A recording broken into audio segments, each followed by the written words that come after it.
Coach, great win last week on the road. Yes. To Sand Springs, and that was kind of I wouldn't want to say your last test, I guess. Sure. Every game's a test, but Right. But that was It's definitely a tough one. Yeah, I mean, anytime go beat a top 5 opponent, at their place, and Sand Springs is to their credit, obviously very well coached. Rowdy place to play. Right. It was a nice environment, and I want to give a shout out to the Choctaw fans. There are a couple fourth downs, when we're on defense and they're making a lot of noise, and that's very helpful, and it was awesome. Yeah. I mean, I felt like we came really strong and traveled really well, and very appreciative to the Choctaw fans, and our stands were very loud and proud, and those things help. It was really cool, and it was a cool environment for Friday night football. And as you mentioned, top 5 opponent, go beat them. It was really good testament to our kids and coaches, and really proud of them. Yep. Okay. You want to start on offense or defense here? Yeah. We start out. Our offensive player of the week was Juju Smith, freshman, 13 catches, right around 100 yards, a couple touchdowns. Did a really good job. Filling in and blocking on the perimeter, being physical, and did an awesome job all night, and getting big time first downs, and just really exceptional for a 14-year-old kid, to be able to do that, and you forget sometimes how young that guy is, and playing at the varsity level, and does a really nice job. So proud of him, his first varsity start. Did a fantastic job, and just offense in general, did awesome. You watch guys like Aaron McCaffrey, if you ever watch him at guard, play last Friday. Just the effort that he plays with is tremendous, and that's our guys up front, really were able to control the line of scrimmage, and that helps. Sand Springs is difficult to run the ball against, difficult to get any yardage on, and they don't like to give up shots.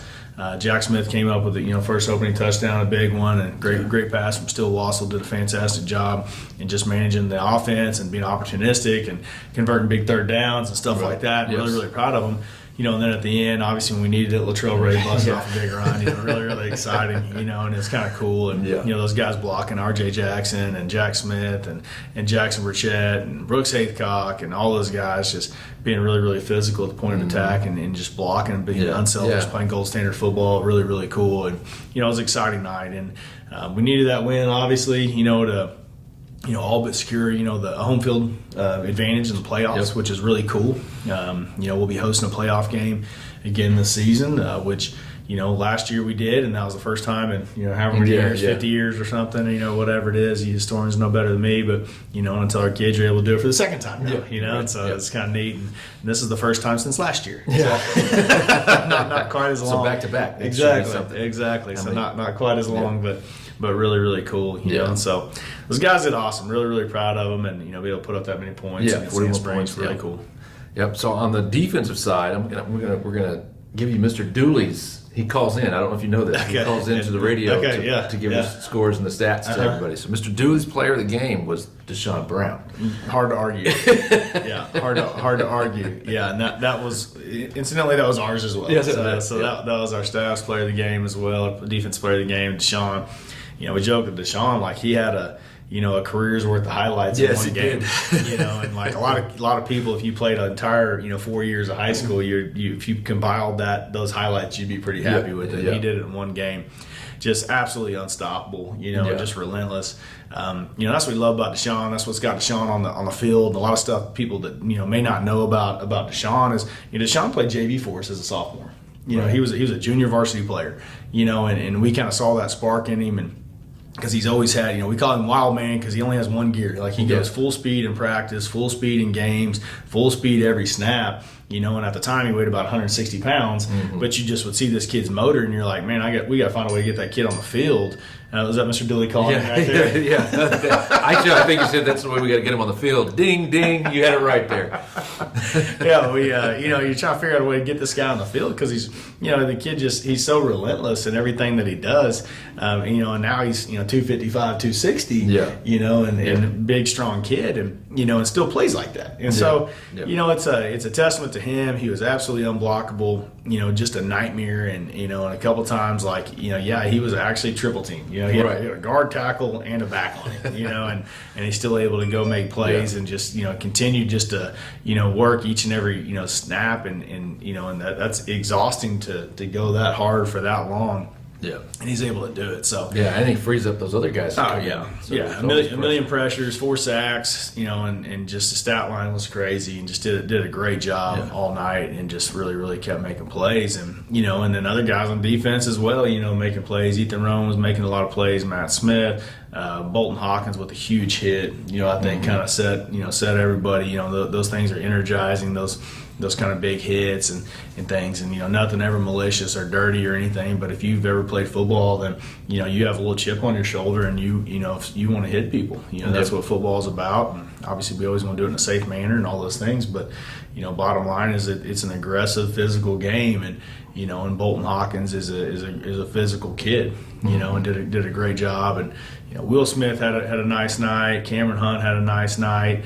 Lamarion Curry had a really nice interception. Yep. I thought it was just a really nice team win. Yes, for sure. With a lot of guys really playing well. Yep. Okay, so let's focus on the 1-0 this week, and we got senior night. Yes. Senior I night, know. And then we have PC West coming for senior night. Right. And you do this, and obviously this is my 16th year coaching, and when you've As known our these students kids, say, Coach, that you're old. huh? I said my students say I'm old. So Yeah. You're in the double And digits. exactly, and it's like this group of seniors, obviously we've known them since they're 8th graders, and you've been involved with them since they're in 8th grade, and you got to know them, and you love those kids, and it's just such a good class of kids, and it's you miss every one of them. Every year it never gets any easier, and this one definitely won't be. So like Friday, you look forward to the game, but I'm sad that it's senior night, and I'm glad that we get another game at home, with them. So it's not their last night, but just a really special group of kids. They're just tough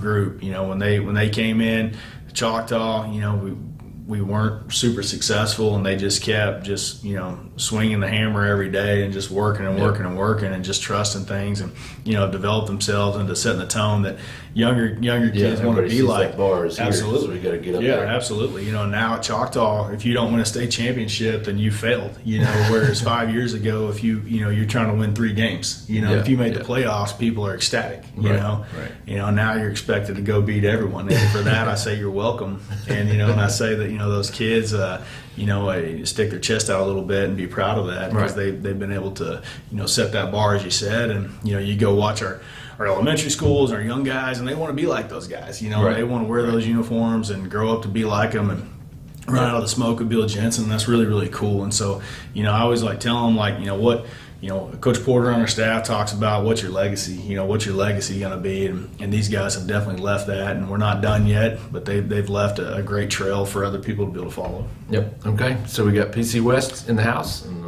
let's. Yeah, PC West in the house. Let's pack it. And it should be a fun night. I don't know if people admin can are allowed or not, but I assume people will dress up in costumes. Halloween. Yeah, we'll dress up as football coaches and players on the field, and go have some fun. So, what's speaking of Halloween, favorite Halloween candy? Favorite Halloween candy? I was always I like the Jolly Ranchers.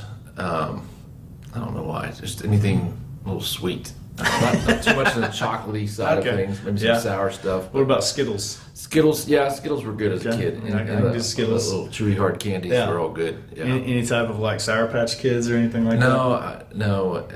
I started thinking, I was like, I don't even know if they were around when I was a kid. But, I'm sure they were, but no, I didn't get any of that stuff. We're a big gummy family as well. Yeah. My oldest son's a big chocolate guy, Kason, but I'm not as much of a chocolate guy either. But I'm a Skittles little packages of the Skittles and the M&Ms. Oh yeah. I can do it, so I get excited. And I wasn't a candy bar guy. I'm really not either. What was your favorite costume that you've ever worn? Oh my gosh, I had some crazy ones. I did go, this is going to an elementary school. I had the ripped jeans and my body painted green, because this is like the TV series. Yeah. I'm not talking about Marvel here. Right. And I would be cool back then, but this was pre any of that with the Incredible Hulk TV series in the late 70s. I dressed up totally green. David Banner. I went without a shirt. No, nice. Good for you. That's bold, and I like it. Yeah, that's nice. That's right. So that was probably one that I could think of. That's pretty much big one. My wife's really good at spoken one. But my wife's really good at the dress up. I'm not as much like Yeah. I just don't maybe plan ahead for that kind of stuff as much. Or always focus on something else. Right, but, right. But I think that's neat, and it's a fun time of year. And fall's finally here, and all those things. And like I said, I hope to have a big crowd of Bill Jensen on Friday night. Should have some nice fall weather. Right, It's finally yes. here, and get to send off our seniors' last regular season home game. Against PC West. I want to pack it out and be loud and go enjoy watching those guys play, because they definitely deserve it and have earned it. Yep. Okay. We will see you Friday night. All right. See you guys.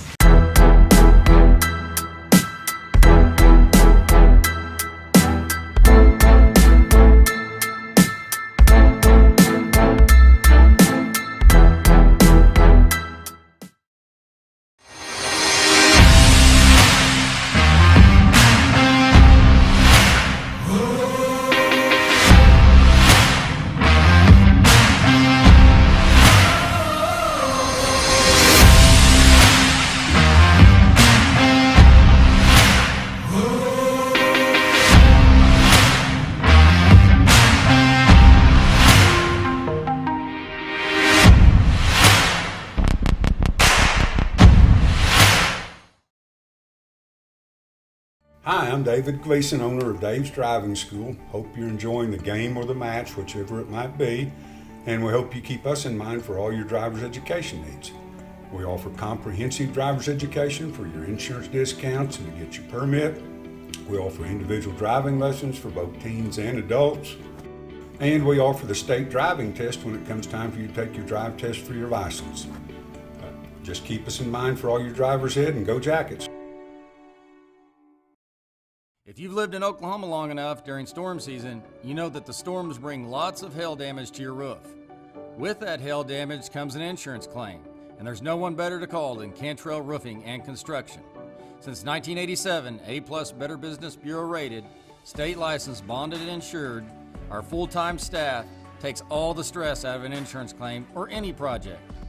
From roofing to remodels, we do it all. Call us today for your free quote. And always remember, got hail, call Cantrell, 642-8558. Hi, I'm Darren McKelvey, your local farmer's insurance agent. My roots run deep in Choctaw. I am deeply honored to have the opportunity to protect the families in the community where I grew up and am now raising my family. Oklahoma has had its share of catastrophes the last several decades, and having the right agent during your time of need can make or break your recovery, whether you're at your auto, home, toys, business, or the most important, life insurance. With nearly 50 years of combined insurance experience, we would love an opportunity to talk to you. Give us a call at 405-281-6900. Go Jackets! Hello, my name is Dr. Tracy Gaspera. Do you snore? Do you sleep with somebody that snores? Do you have a CPAP machine but cannot tolerate it? You may be doing more than just snoring. You may be depriving your body of oxygen while you sleep.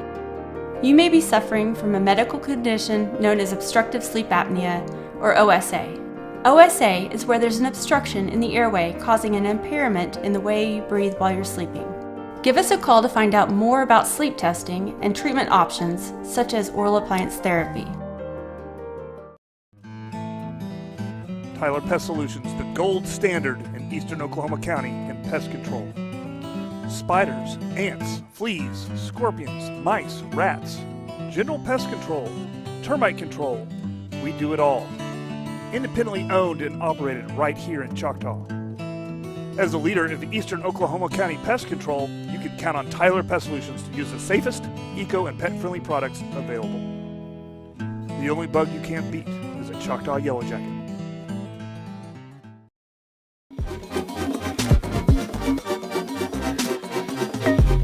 I am tech. I am tech.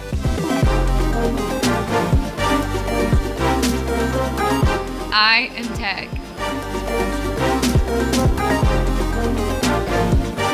I am tech. We are tech. Hi, I'm Stan with SWM & Sons. We've been building in the eastern Oklahoma County area since 1982.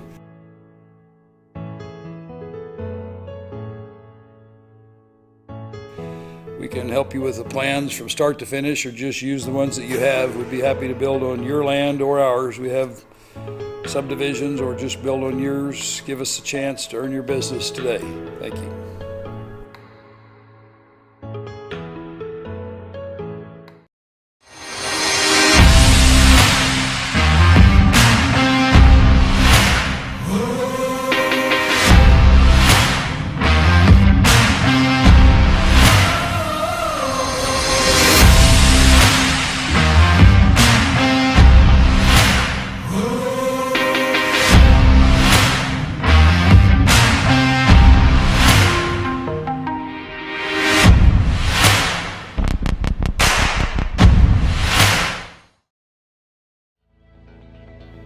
Vision Source, Midwest City.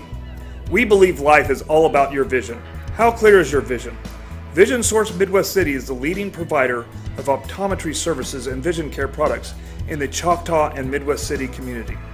And we want to help you achieve and maintain a clear vision for years to come.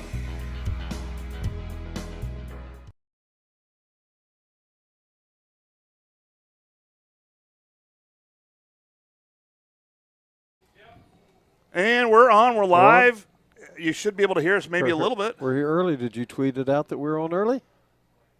They know that we're supposed to start at 6:25 with senior night. We're not quite ready for senior night. Senior night's coming up here in just a minute, so we thought we'd take a few minutes and let you know a little bit about tonight's game and the impact.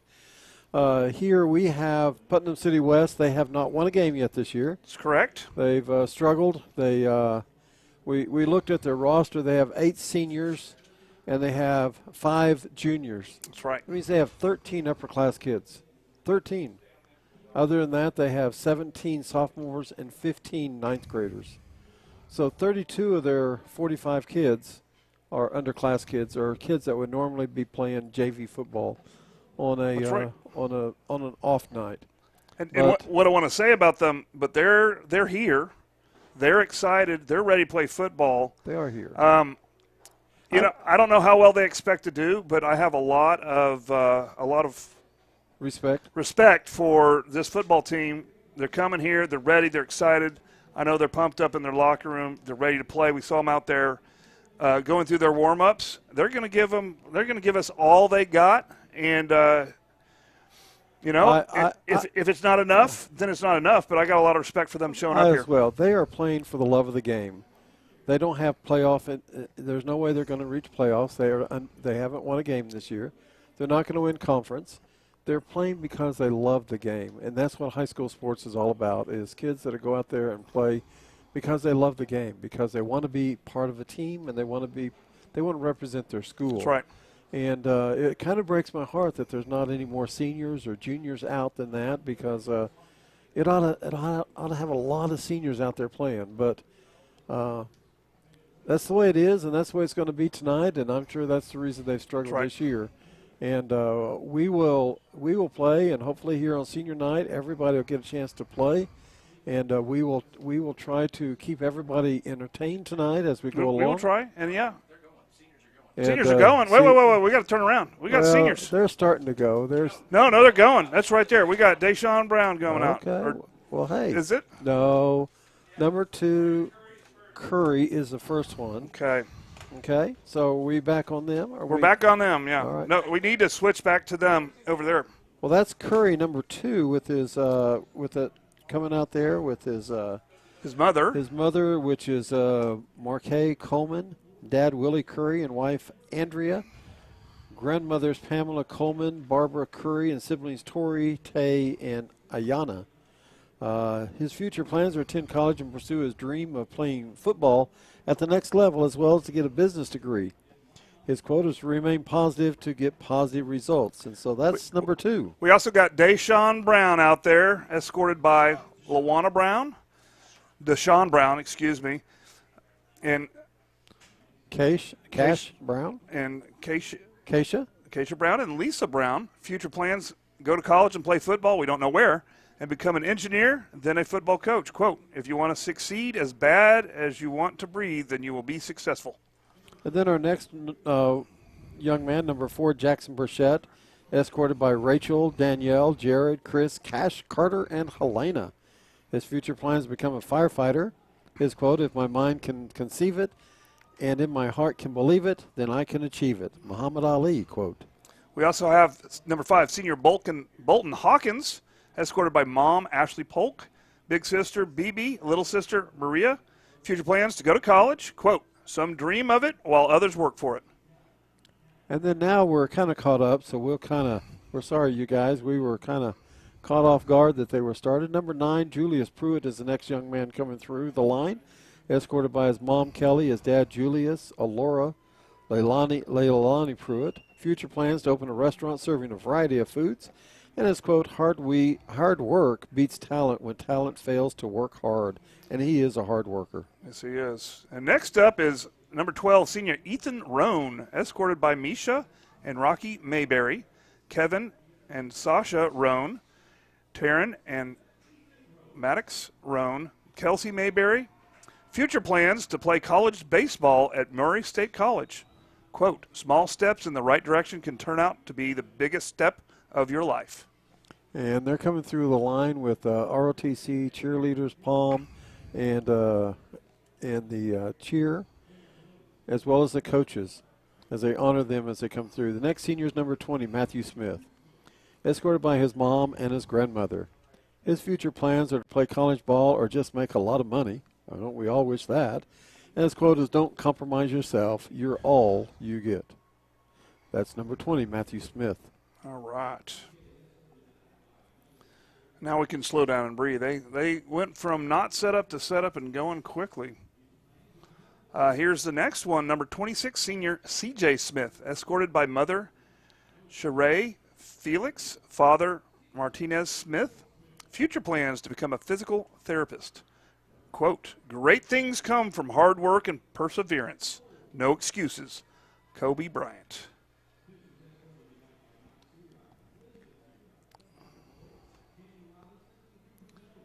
Next young man coming through is on our injured reserve.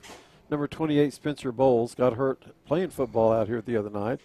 Escorted by Mike Searock, Elizabeth Searock, Parker Bowles, Chandler Robinson, Cooper Jones. His future plans are to attend the University of Oklahoma and play baseball and get a bachelor's in biology to continue a career in physical therapy. And I might say he already has signed with OU, so he is going there. It's not just a dream. It is going to happen. His quote, pain heals, chicks dig scars, but glory lasts forever. Keanu Reeves. That's a good one. All right. I think let me wait till he's on camera here. See, we'll switch over. So this is number 29. Here, knock on the window. No, we're Alex Davidson? No, DeAndre Green. Number 29. See, we're on DeAndre Green, right? Yes, DeAndre Okay. Green. DeAndre Green, escorted by mom, Visha Smith, dad, DeAndre Green. Future plans, sports, physical therapist. Don't be afraid of failure. This is the only way to succeed. And we're sorry, we're getting a little bit of technical difficulties, a little bit of camera work, and I will be reading this as we kind of get positioned, and we apologize. Our next young man, number 44, senior Alexander Davidson, escorted by Michelle and Donald Davidson, Ted and Hattie Davidson, Maxine and Octavia brothers, Gayla Tajay and Ashton Davidson, and Garrick Golden. His future plans to attend college and major in agriculture. His quote, hard work beats talent when talent doesn't work hard. So that is number 44, senior Alexander Davidson. The next young man there is number 51, Aaron McCaffrey, escorted by Doug, Michelle, Megan McCaffrey, and Marlon Aaron. His future plans, playing collegiate football or baseball while studying criminal justice. His quote, be stronger than your excuses, and that's by Eric Thomas. That's number 51, Aaron McCaffrey. All right. I think the next one is number 54, senior Alton Robinson. Parents Roy and Tammy Robinson, brothers Reuben Robinson. Future plans to attend college and study civil engineering. If you're not first, you're last. That's number 54, Alton Robinson. Our next young man, number 59, senior Ryan Moreno, is with heavy hearts that he comes out here tonight. His mother is in the hospital, been in the hospital, and we just ask that everybody lift her up in your prayers. He is escorted tonight by his father, Jose Moreno, and his grandmother. His future plans are to go to school and be an entrepreneur. His quote, "Without hard work, nothing grows but weeds." Number 59, senior Ryan Moreno. All right, number 71 is about to rock into your camera. And that's number 71, Cade McConnell. Injured reserve. Escorted by Aaron McConnell, Tessa McConnell, Braven and Rook McConnell, Richard and Gail McConnell. His future plans are to attend TCU with a mechanical engineering degree and play football. You must be the change you wish to see in the world, Gandhi. That's his quote. Our next young man coming down the line, number 73, is senior Cage, quote, Chip Butler, escorted by Lee Grothers, Joshua Butler, Steve Masner, and Bobby Masner. His future plans are to attend ECO Tech and get certified for HVAC. His quote, "If you ain't first, you're last." That's number 73, senior Cage Chip Butler. Okay, I'm going to slow down just a little bit because we're still on Mr. Butler. But the next one, as soon as I see them, is going to be a number 80. Should be switching over soon. Senior Sean Muse. Mother Amber Holman, oldest brother Blake and Maddie Muse, with niece Peyton, younger brother Bryson Muse, little sis Hope Holman, stepmom Sunny Muse. Future plans to excel in his welding career and work for the ironworkers. Quote, "I can do all things through Christ who strengthened me." Philippians 4:13. And our next senior, number 92, senior Matthew Crouch. Again, another one that we heavy on our hearts as his mother's been battling cancer. She is here tonight. Escorted by parents Gary and Michelle Crouch, his brother Gary, grandparents Lynn and Sharon Ragland, and girlfriend Brittany. Future plans to become a firefighter and an EMT. His quote, "If you can believe it, you can achieve it." And that's number 92, senior Matthew Crouch. Bonset is next, Dustin Bonset. Okay. Number 95, senior Dustin Bonset, escorted by father Jared Hayhurst, mother Becca Hayhurst, sister Briley Hayhurst. Not walking with him tonight, but a special thank you for everything to my Nana Rita Hayhurst. Future plans, career in law enforcement. It's not whether you get knocked down, it's whether you get up again. Vince Lombardi is his quote. And that should be all of our football players. And now we have our senior trainer, Jama Green. Is she up? I think I got Bonset still walking in here. Yes. Yeah, we're still on him. We'll switch over to the trainer in just a second.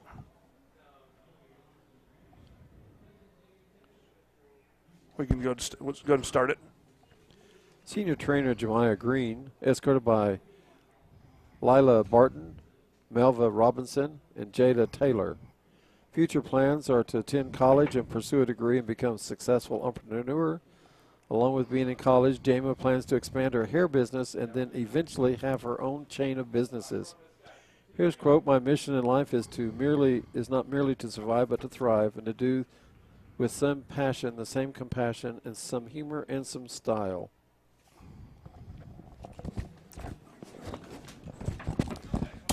Senior trainer Haley Greenway, escorted by mom Tanya, sister McKenna, brother Jackson, grandpa Vern, and grandma Janet. Future plans, attend Rose State College for 2 years, then transfer to UCO and go through nursing school to become a pediatric ER nurse at OU Children's. Quote, Jeremiah 29:11. Yeah, tunnel. Our next senior, knock on the window. No, we're good. Next is Olivia Lankin. Dad Jason Lakin, mom Charla Lankin, sister Riley Darrow, brother Ty Lankin. Future plans to become a child psychologist. A plan without execution is just a dream. Henry Ford. And then Okay. All right, our next senior dance member is Avery Cassidy. Escorted by mom Kelly Cassidy, dad Drew Cassidy, brother Garrett Cassidy, sister Chloe Cassidy, Nana and grandpa Debbie and Don Hare, and boyfriend Connor Githens. Future plans, Avery plans on attending dental hygiene school. If that doesn't work out, trophy wife it is. Her quote, people say nothing is impossible, but I do nothing every day. Avery Cassidy.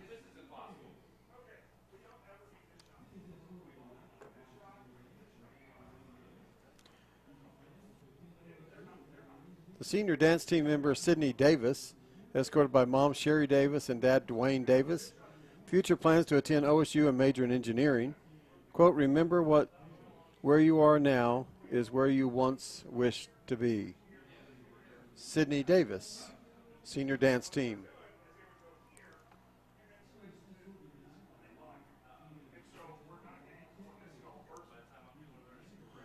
The next senior coming out is Emma Muccio Masner, escorted by mom Amy DeShazo and dad Chad Masner. Future plans to attend Rose State College and then go to UCO to become a teacher. Her quote, if you got it, flaunt it, and that's her mom. Coming out of the line right there is senior dance team member Emma Muccio Masner. All right, the next one is senior dance team member Mia Cersei, escorted by Nick, Laura, mom, grandma, and grandpa. Future plans to go to the Oklahoma Baptist University, major in biology, then focus on pre-med and become an anesthesiologist. After all that, move to New York and travel the world. Quote, you may kill me with your hatefulness, but still, like air, I'll rise. Maya Angelou. That's Maya coming out at the end of the line there.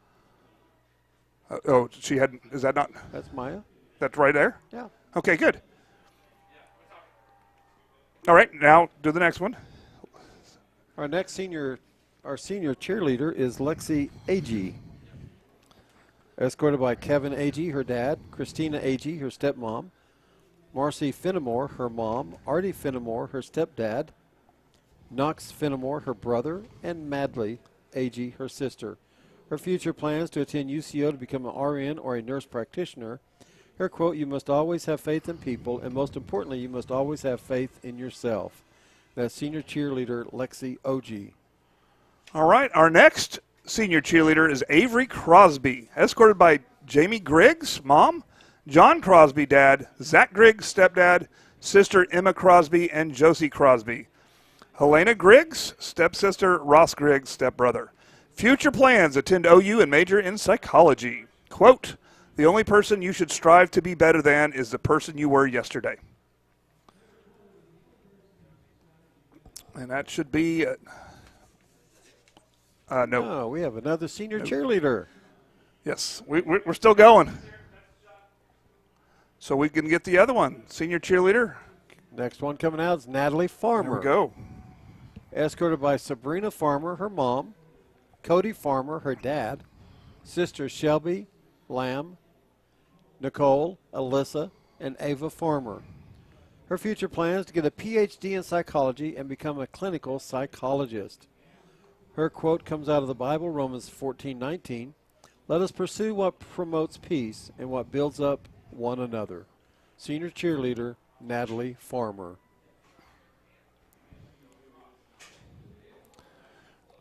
All right, our next person is senior cheerleader Olivia Forbes, escorted by Ronna Forbes, Jeff Forbes, Logan Forbes, Shelby Massengale, Tracy Massengale, Steve Massengale, Addison Bruce, Amy Bruce, Camden Bruce. Future plans, attend college to become a cardiovascular perfusionist. I think I said that right. Quote, life moves pretty fast. If you don't stop and look around once in a while, you could miss it. Ferris Bueller. Yeah, those are pretty big words, but I guess when you're doing cardiovascular stuff, it's going to be. It's going to be. We got the next senior walking right there. Our senior next as a cheerleader, Kristen Haynes. Escorted by her father and mother, Derek and Lacey Haynes, and brother Jake Haynes. Great-grandparents, Ron and Joyce Kime. Grandparents, Terry and Andy Haynes, and Carrie Pitts. Andy's aunts, Brandy Haynes and Sydney Weiss.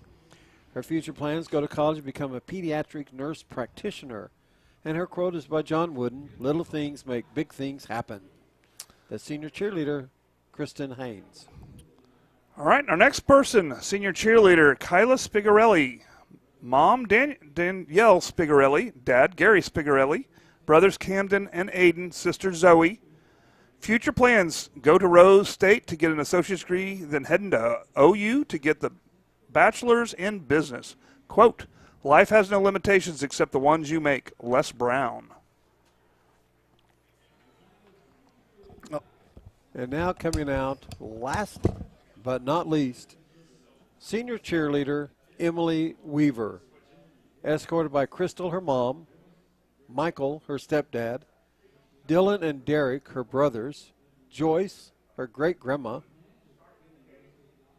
Denise, her grandma, Shannon, her aunt, Brooke, Audrey, and Kiera, her cousins. Her future plans: attending Rose State College, become a dental hygienist. Her quote: although no one can go back and make a brand new start, anyone can start from now and make a brand new ending. That's senior cheerleader Emily Weaver. And that concludes all of our seniors here, except our band. They were recognized last night, and we'll recognize them at halftime. So that's our football players, our cheer, our used to be pom, now it's called dance. And that's our seniors here representing Choctaw High School for the last home game of the year, regular season game of the year, here at Choctaw High School, here in the last Friday night in October. Again, we appreciate each and every one of those seniors, and I know you do, and we've enjoyed having them part of our program. And it's those students that make our program a success. And we thank each one of you that are out there that are watching, that are members of their family, extended families, for allowing us to be part of their lives. It's very special to have them here at Choctaw High School. So those are our seniors and our families, and what a great group. The band is now forming to come out. You'll see a lot of pink shirts tonight. It is Pink Out Night here at Choctaw High School. Pink because of breast cancer awareness, and remembering all those that are suffering with that and overcoming that. And so here tonight is Pink Out Night. And so the band will have some pink. Some of the parents have pink. All of our students, if you look at we'll scan to our student body here in a little bit, and they'll have pink on. A lot of the guys out there are going to have pink shoes and pink gloves or pink leggings tonight. So here to celebrate Pink Out Night here at Choctaw High School on senior night. And it turned out to be actually a pretty night, because I'm looking at the wind, and it's normal Oklahoma wind. They don't have the flag up yet because they'll do all that in just a second here. We got flags right below us, and those flags aren't going anywhere. Yeah, there's a little bit of wind. So the wind has pretty much died. It's not the hurricane wind we had yesterday. No, that was nuts. And it's not as bad as it has been earlier. So it should be a great night for football here at Choctaw High School here at Bill Jensen Field. So again, we thank you for tuning in. We know it's 6:48. Game time, it will be at 7. That's right, that's kickoff. What we have now is we'll have the band coming out, and we'll have the ROTC come out, presentation of the colors. We'll have the Star Spangled Banner. We'll have the coin flipped, and then we'll have football. We will. We'll probably have a couple commercials, and then we'll come back when all that stuff's ready. And when we were leaving, we were talking about Putnam City. We'll pick that up and visit a little bit about them when we come back and where Choctaw High School sits. All right. Go ahead and run those commercials.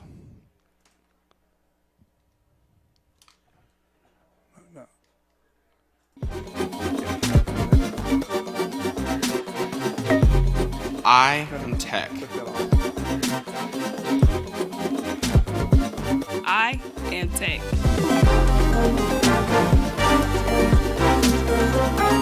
I am Tech.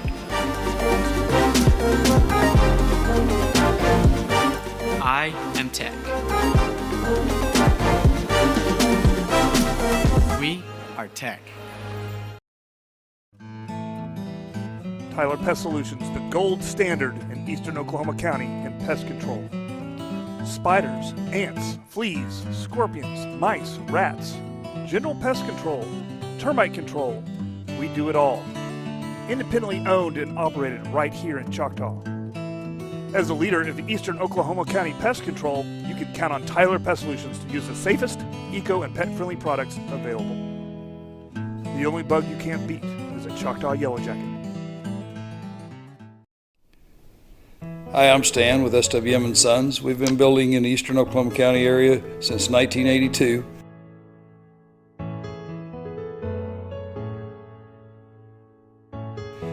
We can help you with the plans from start to finish or just use the ones that you have. We'd be happy to build on your land or ours. We have subdivisions or just build on yours. Give us a chance to earn your business today. Thank you.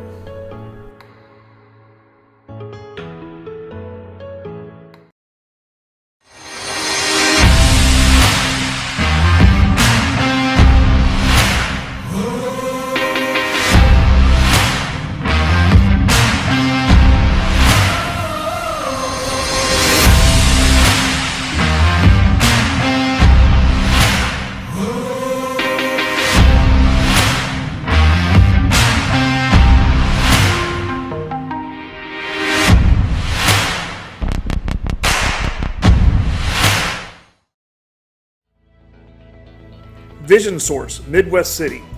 We believe life is all about your vision. How clear is your vision? Vision Source Midwest City is the leading provider of optometry services and vision care products in the Choctaw and Midwest City community. And we want to help you achieve and maintain a clear vision for years to come. Hi, I'm David Gleason, owner of Dave's Driving School. Hope you're enjoying the game or the match, whichever it might be. And we hope you keep us in mind for all your driver's education needs.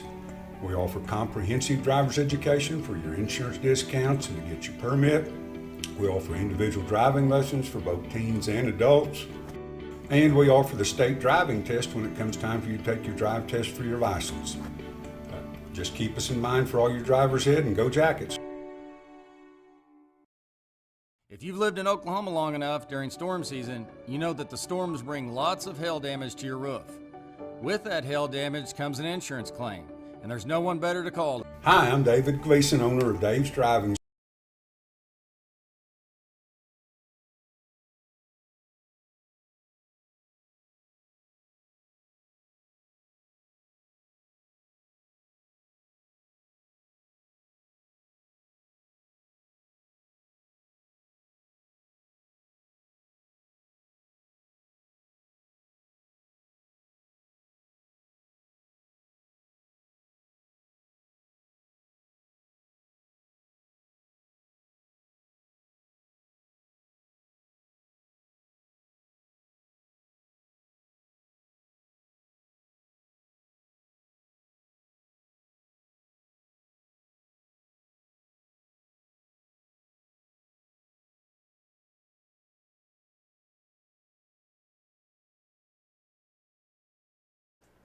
And go ahead and hit 3, yeah. Well, and that one too. All right, we are live. We are here. We got about 6 minutes to go till kickoff, I think. According to my clock, it's 6 minutes. 6 minutes and 5 seconds. 6 minutes and 3 seconds. 6 minutes and 2 seconds. Well, that's thrilling. Okay. It's a countdown. Well, let's. I don't know what you did while we were getting things situated so we can get a good broadcast out here, but did you give your keys to the game? I have not given any keys away. Well, we need to tell about the keys to the game because this is a 6-2 Choctaw versus an 0-8 Putnam City West. There's huge keys to the game. Number one key to the game: stay healthy, and I mean that for both squads. Both squads want to stay healthy. They want to finish the season as strong as they can, finish the season with pride. Both teams need to do that. Stay healthy is key one. Key two, absolutely zero personal fouls unnecessary roughness, any of that stuff, zero of that. It does not need to happen in this game. Key 3, play all the seniors. Play them as much as possible. These young men, even though you might not have seen them a lot on Friday nights, have showed up to practice every day many of them since Little League. They have added to this team. They've added depth to this team. They've added value to this team. I want to see them. I want to see them show their stuff, why they stuck around with this program, why they're a part of this program, and how important they are into this program. So I want to see those seniors out here. Big key. Other than that, it's just let's do our jobs, let's execute, not get sloppy, because we are building up to playoffs. Even if we get a few touchdowns ahead, we need to treat this like we need to get better. We need to get better. Yeah, my keys to the game were simple. Play a clean game, when that includes penalties and turnovers, and find some intensity. I mean, we always have intensity, but keep the intensity up. This week and next week, the big challenge is going to be to keep the intensity up, play tough, play hard, no matter what the scoreboard says, because we have to peak as we go towards the playoffs and not peak and then coast to the playoffs and then try to find that intensity during the playoff time. Right, because when playoff starts, we're predicting right now probably Deer Creek, an excellent Deer Creek program. We're predicting finishing second, playing Deer Creek right here in the first round. This place will be packed. Every spot in the visitor stand will be packed. Every place here. This parking lot will have people sitting in the parking lot because they can't even get into the game. That's how packed it's going to be. And we'll know more about that as the night progresses. That's true. We'll let you know. Captains out there tonight, number 3, Deshaun Brown. Number 71, injured reserve, Cade McConnell. And number 54, senior Alton Robinson. All of them seniors. 2 other alternative captains out here. Number 12, Ethan Roan, along with number 5, Bolton Hawkins. Those are the Yellow Jacket captains tonight. They're at midfield doing the coin toss, and I can see some of their guys out there as number 3 for Putnam City West, and that's going to be Andreal Johnson. He's a junior defensive end, and I'm trying to pick up their other numbers, but they do have a young man going to Baylor, already committed, going to Baylor, and I believe that's number 13. That's going to be Corey Gordon, a senior wide receiver and a free safety. So he is committed to go to Baylor. So they've got some kids over there with some talent. And I do appreciate them as well. They play hard. They work hard. They're here playing tonight. And they're playing for the love of the game. They're playing because they love their school and love the game. So here's the coin toss. And Choctaw will be receiving to start the game. Okay. So Putnam West will be kicking off. The Yellow Jackets will be defending the north goal. And so whatever win there is here, the Putnam City West will be kicking into it. Yellow Jackets will have the wind. And looking at the flags, there's not a whole lot of wind out there right now, but there is a little bit. But the Yellow Jackets will have the wind to their back for the first quarter. Yeah, there really isn't very much wind, is there? No, it's died. It's kind of blowing from the north to the south, but maybe 10 miles an hour. It's not much at all. No, there's not much. We may have a few gusts along the way, but there's not much blowing right now. Although with the Choctaw offense right now, if the wind was blowing 1,000,000 miles an hour, they could just keep it on the ground. If it's calm like that, they can put it in the air. They can do it. They have options. They got options. So it's not like some teams that we've had in the past where they just had one weapon. We got a whole field full of weapons, and we got a bunch of weapons on the bench that we haven't even got to highlight this year because there's somebody in front of them. And I don't know if you were with us earlier when we first came on, but we talked a little bit about the Putnam City West roster. 8 seniors, 5 juniors, 17 sophomores, and 15 ninth graders. 45 kids out in their program, and 13 of them are upper class kids, and 32 of them are freshmen and sophomores. So they're young, but they're out here to play. They're here to get better. Well, and I got those 8 seniors. You got to have a lot of respect. Those 8 seniors, they're going to finish out their senior football year. They're going to graduate high school, and they're going to do that with pride. Putnam West, excellent staff out there. I know that. Great school atmosphere, and so I like to see some of these guys sticking with it, and I got a lot of respect for them. it's not easy to roll into modern-day Choctaw, and it's a tough hill for them to climb. But I guarantee you, they're going to be firing off the first play. They're going to be going all for it. They're going to risk it for the biscuit every chance they have an opportunity. There's no point in playing safe, so that's what's going to happen. And we're suiting up 73 tonight, and only 2 of those are freshmen. So that tells you a little bit. They have a total of 62 kids out. No, I'm sorry, a total of 45, and we have nearly that many juniors and seniors. Right. And you know, we've been there before. We have been. So we know what it's like, and you can build. It starts somewhere. We know what kind of kids that are out there for Putnam City right now, because we've had that before. We've had 45 suited out, and every single one of them, you got to have a lot of respect for, because they're fighting hard and they're playing hard, and they don't care what the odds are. They got pride, and they're going to wear that uniform with pride. And the officials running over here saying, "Come on, get your players out here. We're still in the tunnel."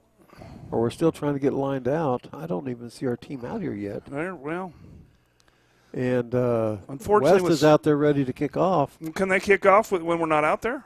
Is that a rule? I don't know. The official came running over here. He's trying to find our team. It would be a good play, wouldn't it? They're just now, it looks like they're coming through the upstairs tunnel. So we've been a little delayed in their official. I hope we don't get a penalty here, delay a game to start with. Well, if we do, we do. I know. We're hustling. We're hustling. If you watch senior night, we did the best we could with it. It takes a while. It took a while. There was 4 pages of seniors? It absolutely was. And the band did their senior night last night to shorten it. Yeah, and I didn't see them have a 3-minute start here. Here we go.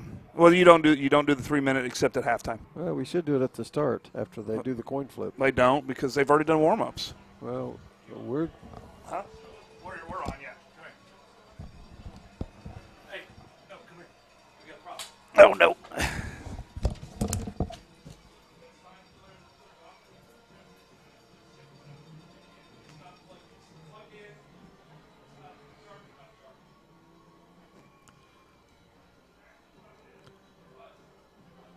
So here we are.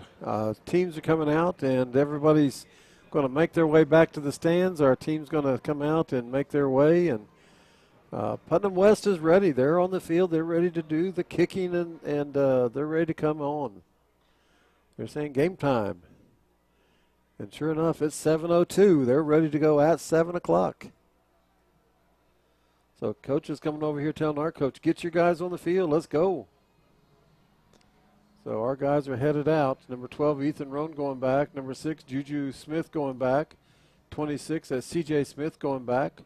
Number 4, Burchette going back. All of those are the deep receivers for the Yellow Jackets, along with number 13, Will Smith.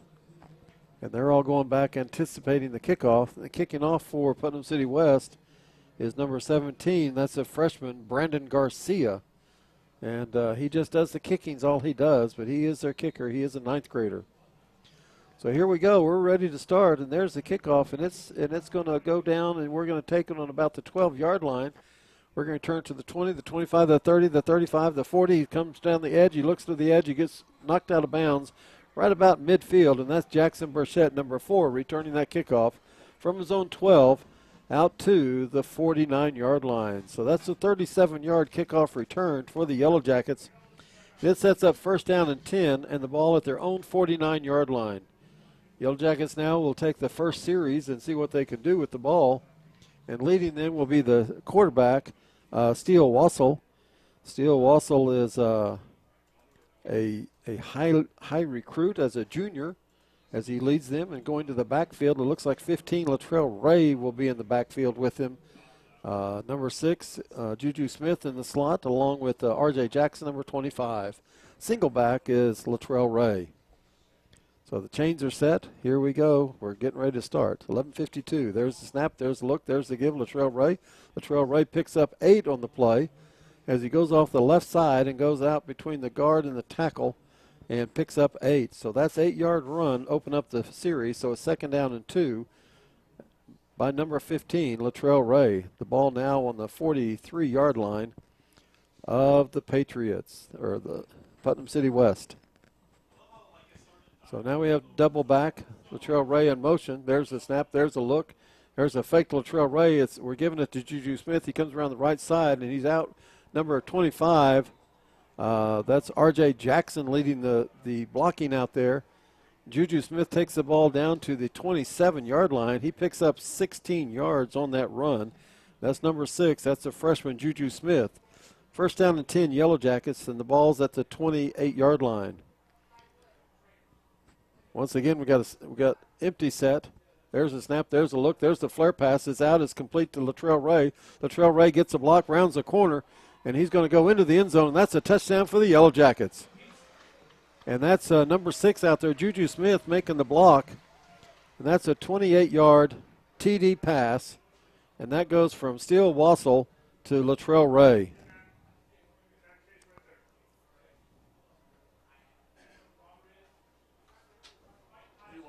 And that comes at 10:55 of the first quarter. Yellow Jackets in to go for 2. They always go for 2 on the first possession. Each time this year, they've always gone for 2 after they scored their first touchdown. Big back in the backfield, along with Latrell Ray.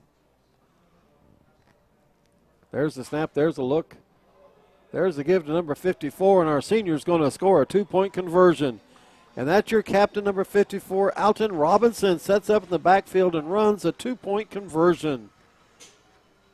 2-point conversion, and that's a 2-yard run by number 54, Alton Robinson, a senior for the Yellow Jackets.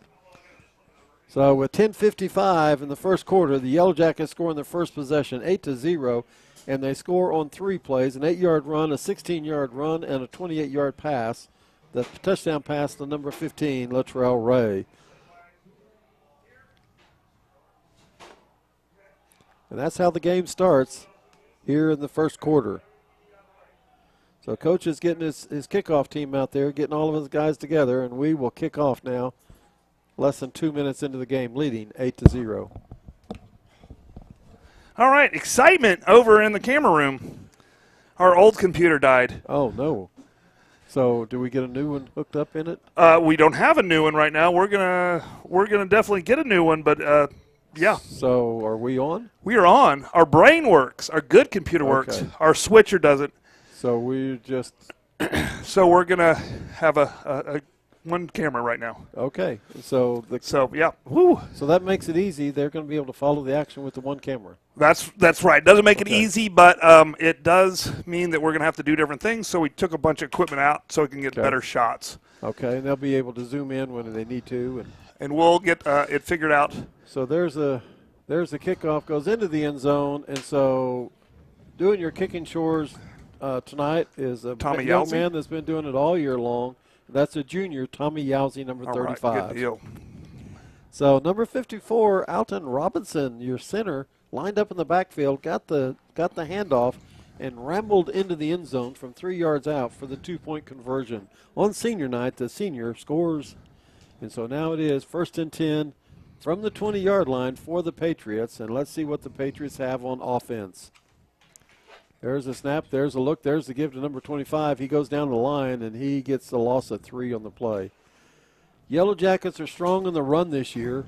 I mean, teams have a hard time running against them, and so unless Putnam City's able to put the ball in the air a little bit, it may be a long night for the Putnam City West Patriots. Well, and even putting it up the air, only the best teams have been able to put it up in the air because the line basically means the defensive backs just have to cover for about a second. And so here comes some damage, some pain. 2nd and 12. We'll say a loss of 2 yards. 2nd and 12, ball on the 18-yard line. There's a snap, there's a look, there's around the right side. And looks like he gets back to the original line of scrimmage. Let's see where they mark the ball at about the 21-yard line. Looks like right at the maybe a gain of 21. 1. We'll give them 3 yards because they were 2nd and 12. Now it's going to be 3rd down and 9. Yep. 3rd and 9, the ball at the 21. Putnam City with the single back. Twins to the left. There's the snap. There's the look. He wants to throw. He's going to scramble around. The quarterback, number 7, finds some room, throws it deep. It's out of bounds. And it's out of bounds. It landed inbounds. No, it did, yeah. It was long past the intended receiver. So we're going to call that an incomplete pass, and that's going to be 4th down and 9 from their own 21-yard line. So that should bring out the punt team for Putnam City West.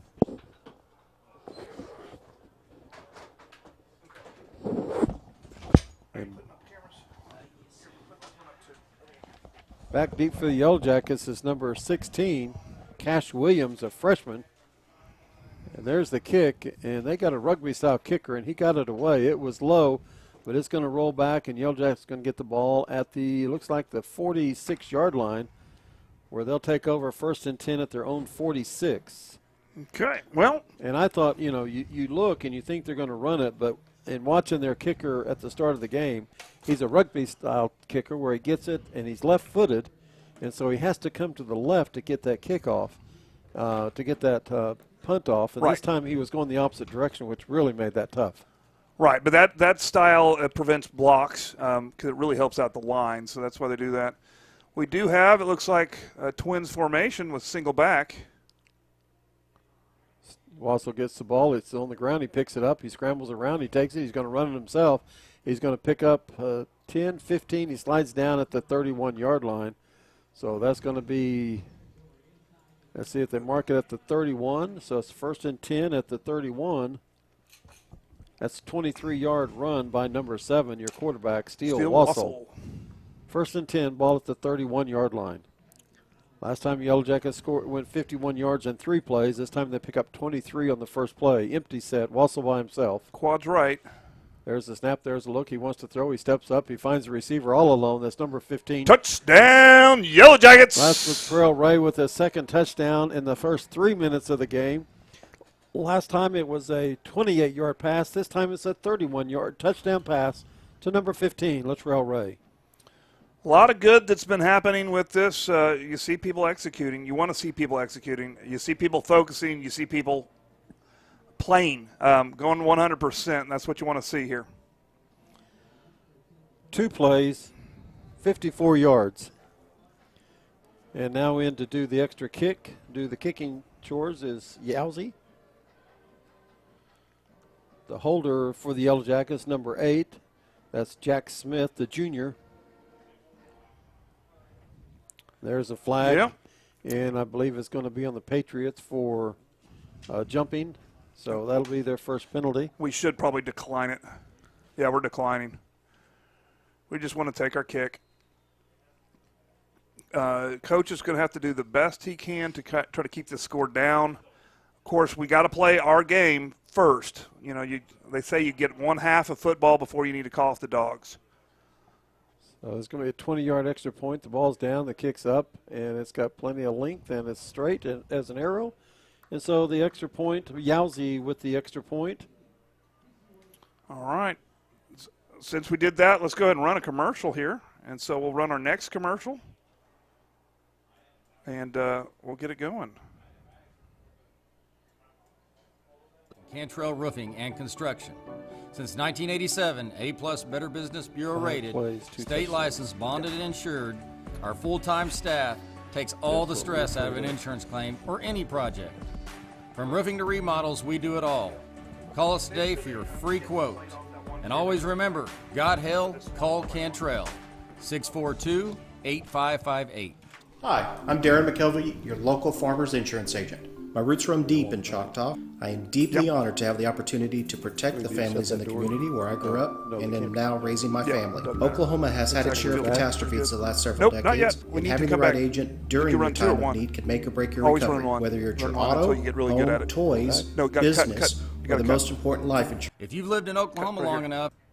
All right, we're back. We're back. All right, he takes it into the end zone. The kickoff goes in the end zone. He had 1 foot in the end zone, and by high school rules, if you have 1 foot in the end zone, even though you may catch the ball on the 1-yard line, it's a dead ball. It comes out to the 20. It's correct. It's correct. Even in higher levels, if you have 1 foot out of bounds, 1 foot inbounds, that counts as the ball being out of bounds. So you can actually get a penalty for the other team by putting your foot out of bounds and catching it because that's a kickoff out of bounds.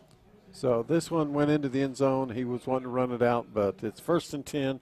Ball at the 20 for Putnam City West. Putnam City West with a single back. Quarterback looks, calls the signals, and we get our first penalty of the night. As Deshaun Brown says, I'm going to go get him, and he jumped offside, so that'll be 1 penalty for 5 yards. We bring up 1st and 5, and that's the best play of the night for the Patriots.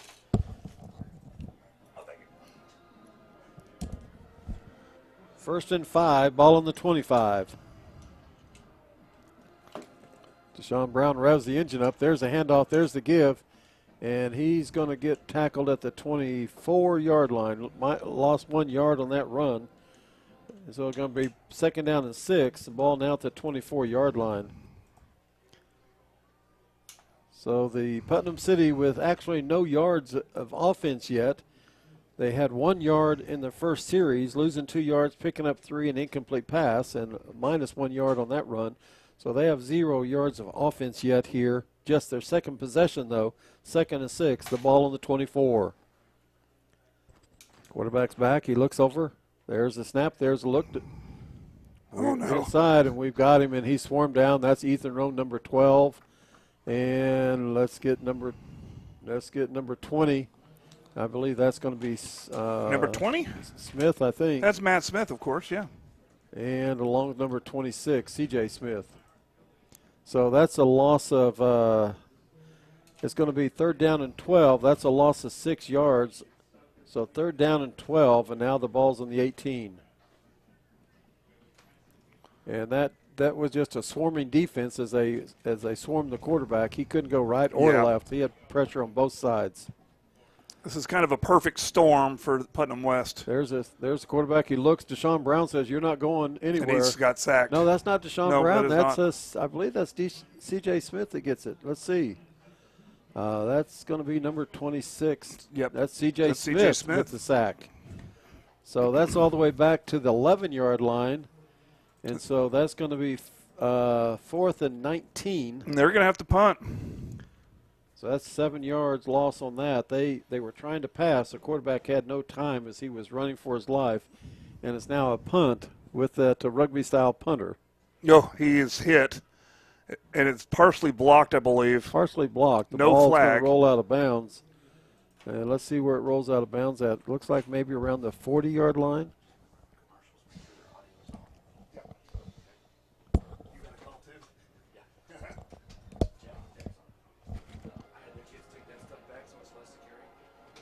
Let's see where they spot the ball. I believe it's going to be on the 40. No, it's going to be 44-yard line. 1st and 10, Yellow Jackets, ball on the 44-yard line as they start their 3rd possession of the night, this time inside Yellow Jacket territory. And we do have trips left, 1 back, single back here. So there's the snap. There's the give to R.J. Jackson. R.J. Jackson takes it across the 40 to about the 37-yard line, 38-yard line. We're going to say a pickup of 6 on the play by number 25. Be 2nd down and 4. The ball at the 38.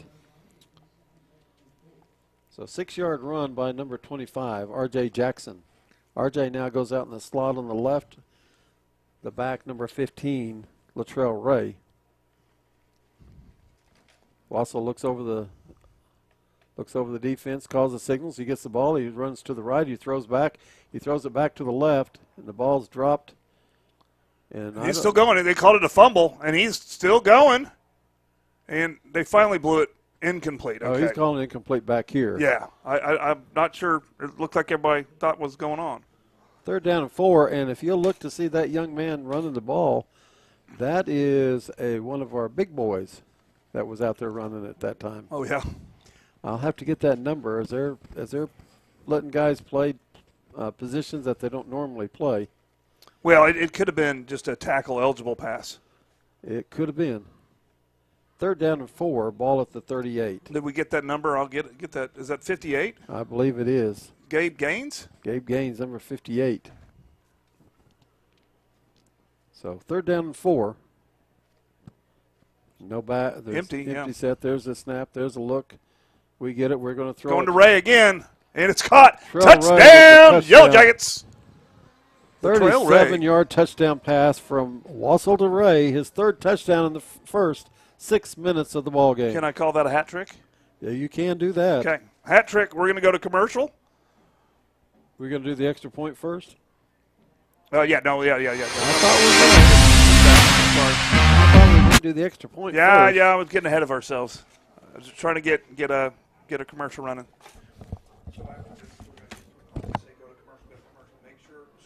We're going to go for 2. Looks like we're going for 2 here. As Wassel's in there. Can you go for 3? We have number 54, Alton Robinson, back in the backfield again. No, that might be McCaffrey.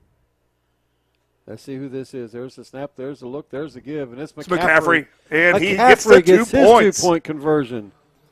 That's what you want. So give the line some love. McCaffrey. Give the line some love. Absolutely. And that is not just McCaffrey. That is a senior, right? That's senior, yes. Aaron McCaffrey, he's a senior. You know, a lot of those offensive linemen have never even touched the football. They haven't, but they are tonight. That is good. I like to see that. So now it stands at 23-0 here in the first quarter with 6:24 left in the first quarter. Yellow Jackets now take that play, 3 plays, go 44 yards for the touchdown. We got run the commercial.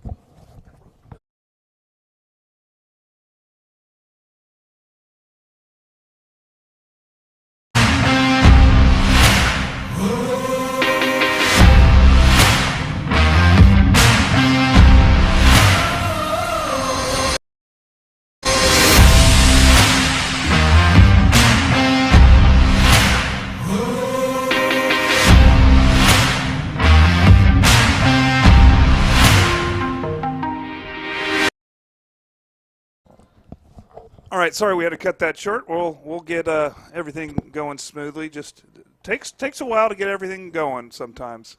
Yowzy with the kickoff, and it's going to go in the end zone.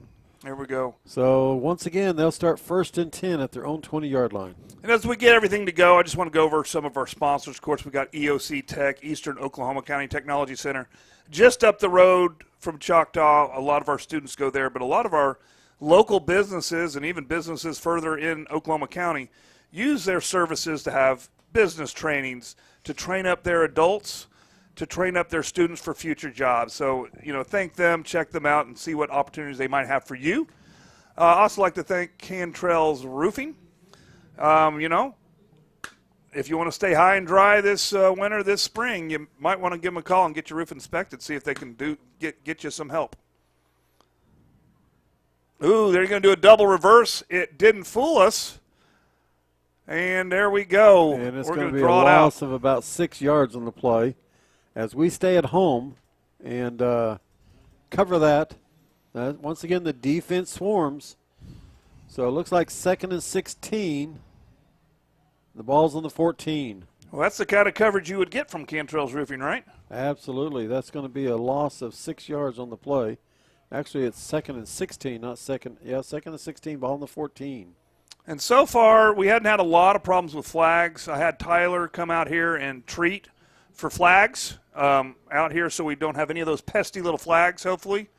Although he says there's no guarantee with flags because they're not really alive. And that's not really something he can treat for. There's the snap. There's the look. He wants to throw it. He throws it long. He throws it deep. And they're going to call pass interference. So that'll be the second penalty on the Yellow Jackets here tonight. That'll be a penalty for pass interference, as I don't think he was trying to hold him, but he just got mixed up and got in with him. Well, and looking at the scoreboard, how can you not throw that flag? Absolutely. How can you not throw that flag? So I'm not going to argue with that one. No. Of course, we're at home where we are very close to Middale Vision Source, where they can get first-class eye care treatment so they can see the play exactly the way I see them with my crystal clear vision. 2nd down and 1, ball on the 29.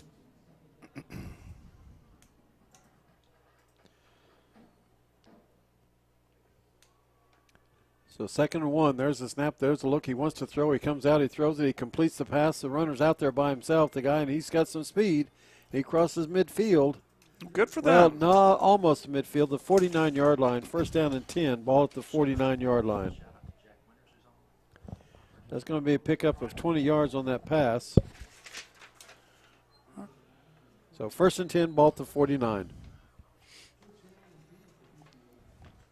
All right, I will give a shout out tonight. We got all kinds of students helping us with stuff. We've had all kinds of technical issues with a computer dying, and we got one of our student producers at home, Jack Winters, keeping an eye on things and making sure everything is crystal clear. There's a rollout. He's getting chased. He throws the ball out of bounds, and on that is number 44 for the Yellow Jackets on the defending and chasing him for his life, running for his life. And that's Alexander Davidson, a senior, number 44, chasing the quarterback. Seniors all over the field. That's an incomplete pass. Second down and 10. And once again, the ball at the 49-yard line. We do have seniors out there, and we want to make sure that we try to get all those guys in tonight as they're playing here. The last scheduled home game, we hope to be back here again in a couple of weeks for a playoff game, but this is the last scheduled home game for these seniors. So it's second down and 10, ball at the 49. There's movement. That'll cost them 5 yards as their tackle was moving backwards, defending for the pass. And so that's going to be a penalty for motion. And you know the nice thing about having a home game is you get home field advantage, right? Yeah. And if you're out there and you want a home field advantage, just call SWM and Sons, and you can have your own home field advantage. And they'll build you a home with it. Absolutely. Not just the field. They'll build you a home in the field. So it's second and 15, ball at the 44. There's the snap. There's the look. He wants to throw. He's going to throw to the flare back, and he didn't want any part of that. Nope. Because we were coming up. If he had caught it, we were going to put him down right there. And if I can get the number on that young man over there. They keep playing away from us. I need them to come closer. I think that's Cash Williams, number 16. It was. Cash Williams. Cash Williams. So third and 15, ball at the 44-yard line for that incomplete pass. Third and 15. Cash Williams, a freshman out there tonight.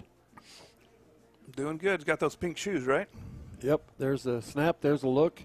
That's going to flare nice it little out. Screen Pass, and he's going to run. He's going to break open.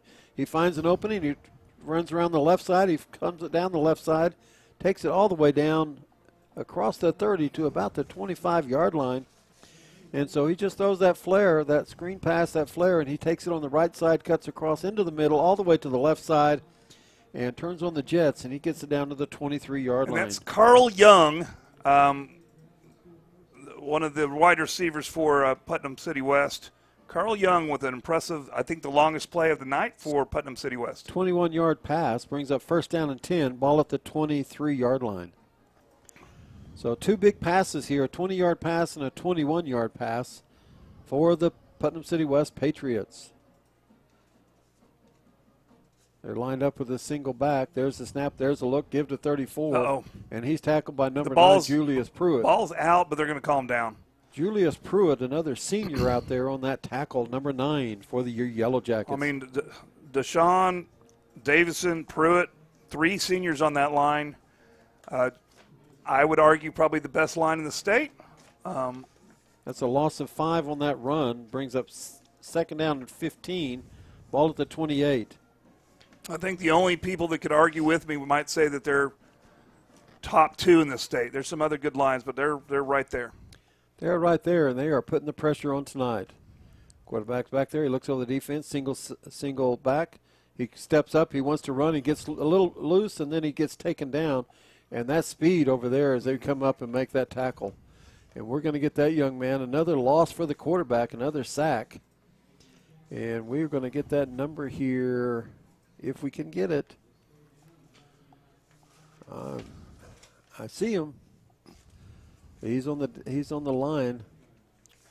It's going to be Robinson Pruitt, or we've had Byron Jones going there a little bit. Is it Jones? So that's back to the 31-yard line. And it's going to be third and 18. I see Davidson out there. I see. Maybe Davidson. So probably it's Davidson. There's a snap. There's a look. He wants to throw. He rolls to the right. He's going to run it. He's going to run it. Gets pushed out of bounds over there by number 46, Peyton Bryant. Peyton Bryant. Okay. Peyton Bryant runs him out of bounds over there. Good and deal. We're going to bring up 4th and 14. And ball's going to be on the 27-yard line. Pick up 4 yards on that run. 4th and 14, ball on the 27. And down 3 scores in the first quarter. They're obviously going to go for it, but it's 4th and 14, ball on the 27. That's right. So Peyton Bryan, number 46, runs him out of bounds as the quarterback ran to the right, scrambles outside, and goes to the right side. There he barks the signals. He looks. He wants to throw it. He's going to throw it deep. He throws it deep over here. Good coverage. Number 4 catches and the it's ball. Touchdown, and he scores. Putnam West. So Putnam West is on the scoreboard here as Aaron he throws Edwards. it to number 4, Edwards, as he got behind our defensive back. Well, we went for the ball and not the man, and that's what happens sometimes. It was just a little bit out of her reach.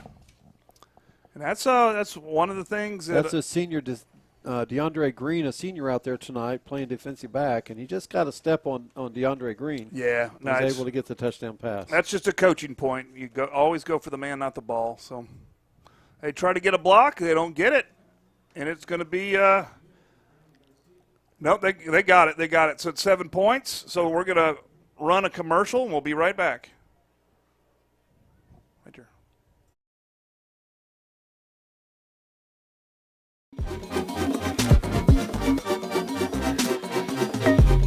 I am Tech. I am Tech.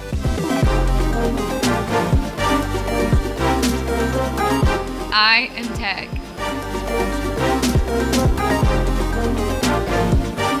I am Tech. We are Tech.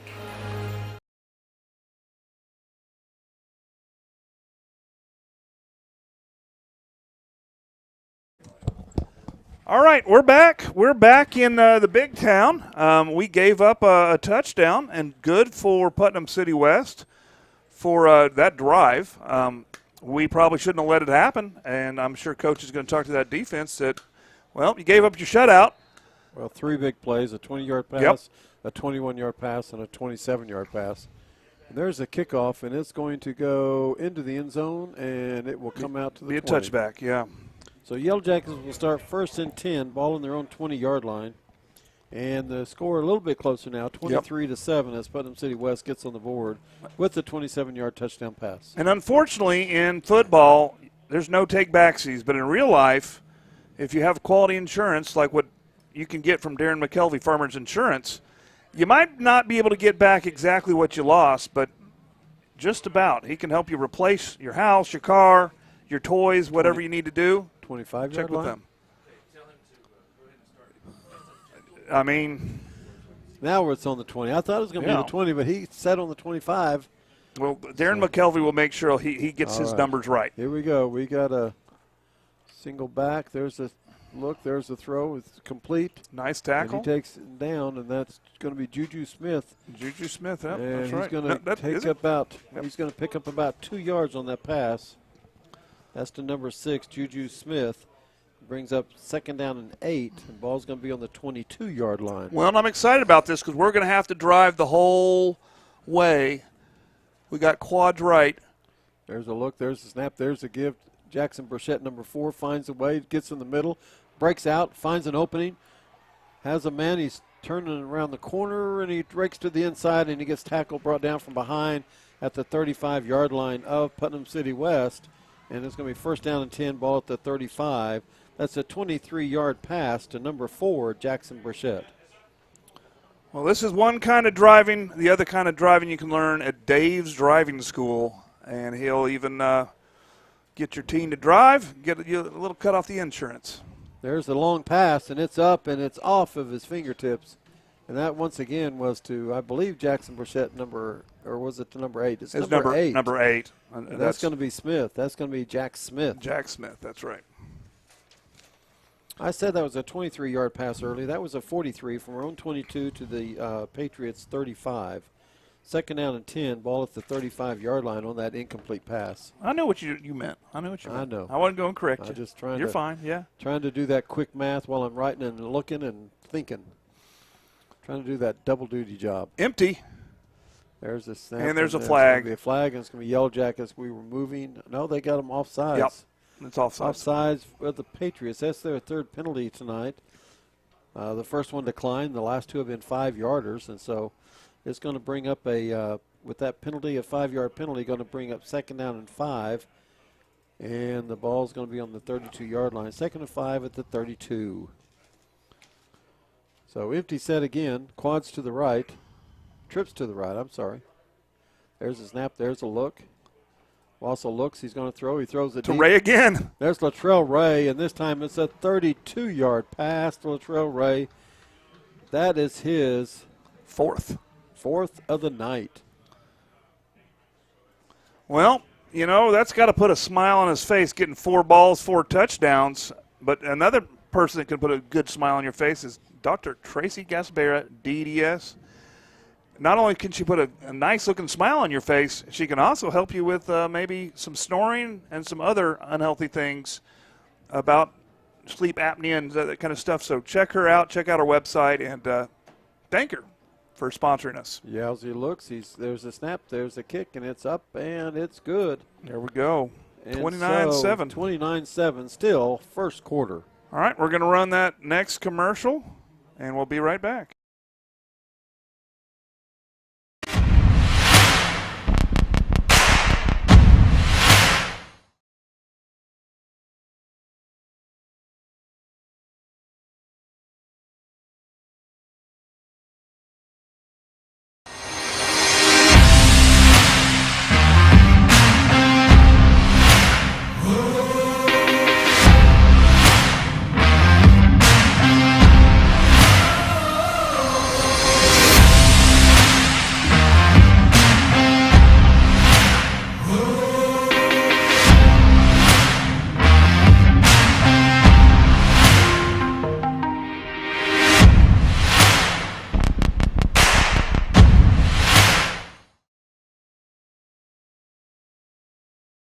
Back here with 1:37 left in the first. Yowzy approaches the ball, and he kicks it, and it's going to go into the end zone. Yep, touchback.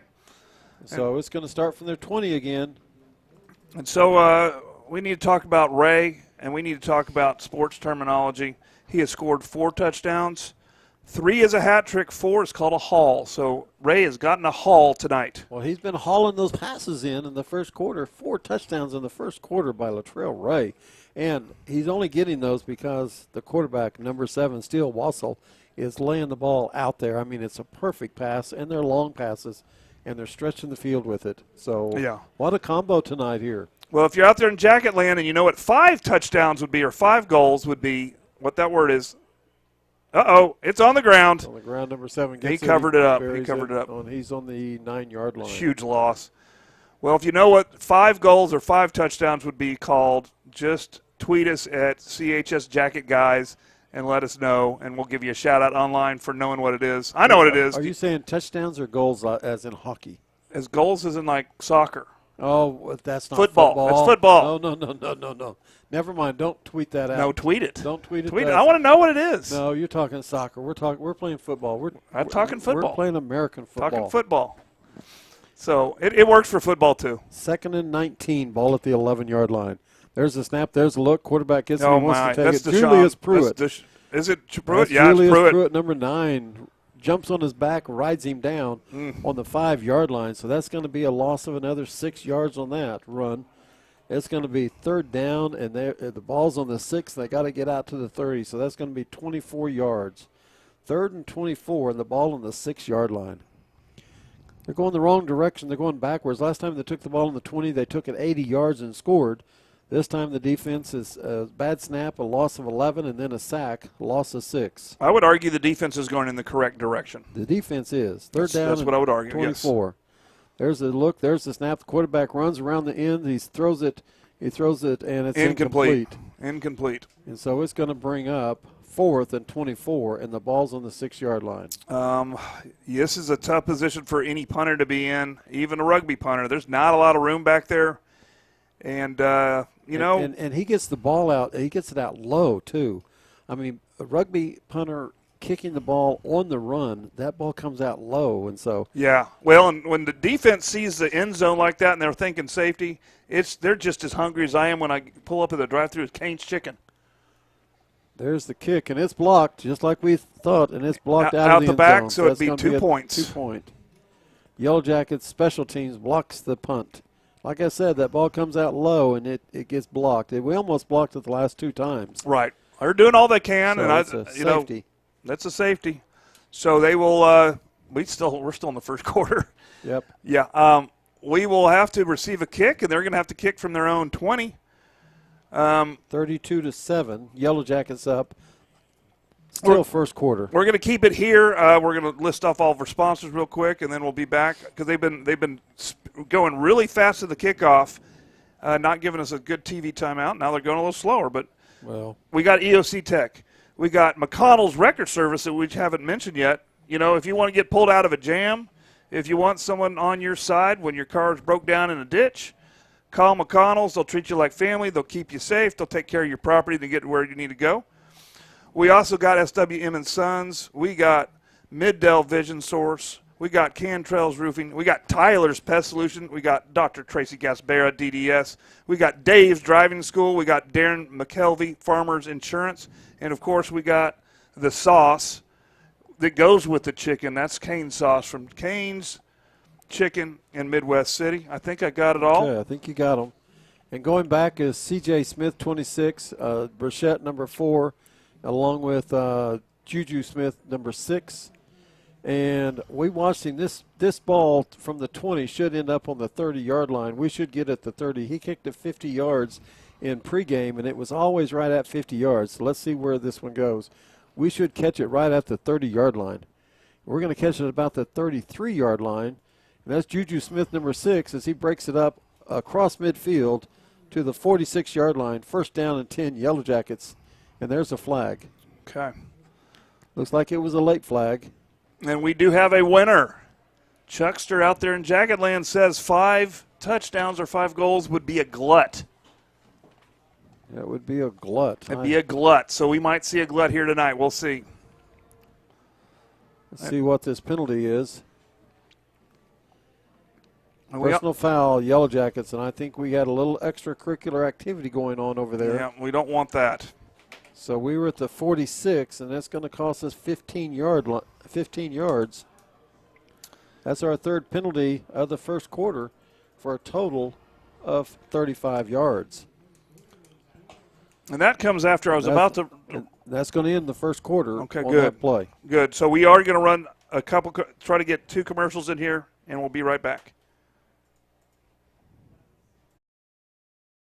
Hope you're enjoying the game or the match, whichever it might be, and we hope you keep us in mind for all your driver's education needs. We offer comprehensive driver's education for your insurance discounts and to get your permit. We offer individual driving lessons for both teens and adults. And we offer the state driving test when it comes time for you to take your drive test for your license. Just keep us in mind for all your driver's ed, and go Jackets.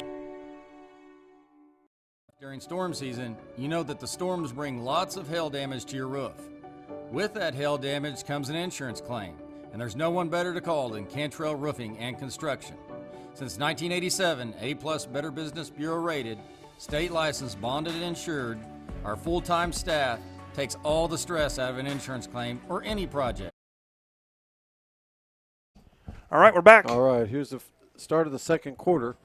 Single back, Latrell Ray, and there's a Wassel throws a screen pass. What a screen catch. It's complete, and he catches it, and he's running down the sidelines, and that's Burchett, number 4, gets run out of bounds. It looks like the 35.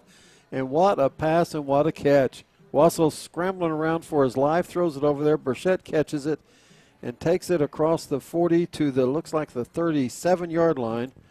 First and 10, ball at the 37-yard line. And, of course, Wassel was knocked to the ground. Kind of sacrificed himself to make that screen pass. 24-yard pass to number 4, Jackson Burchett. Empty with motion. There's a look. There's That's a Juju in motion. He throws a screen Another pass. screen. This time it's to Jackson, R.J. Jackson. R.J. Jackson takes it across the 40 to about the 38-yard line. Looks like it's going to be second down and 7. Nice little play. That goes to number 25. Second down and 7, ball at the 34-yard line. I do like what the Jackets are doing. We're seeing a bunch of different plays, some that we don't see very often. I think they're trying to mix it up a little bit, and I think they're trying to maybe start that clock, keep it going a little bit, try to maybe keep the score down a little bit already. There's a look. There's the give to number 8, and he's going to throw, and he's going to throw a pass. Nice pass, touchdown, Yellow Jackets. To Jackson Burchett, number 4. And that pass goes from number 8, Jack Smith, to number 4, Jax Burchett. So it's a Jax to a Jax. It's a nice-looking play. And, again, they're going to try some plays they haven't tried very much because it's almost at this point with 38-7. The Jacks are thinking, like, let's get some good out of this. Let's practice some things. Let's try some things. Let's see if they work. Although Yalzi is definitely going to try to stay perfect for the night here as he lines up. So he calls for the kick. He looks, he says, give me the ball. The ball's down, the kick's up, and it looks like from here it's good. And it is. So we are going to run a commercial, and we'll be right back.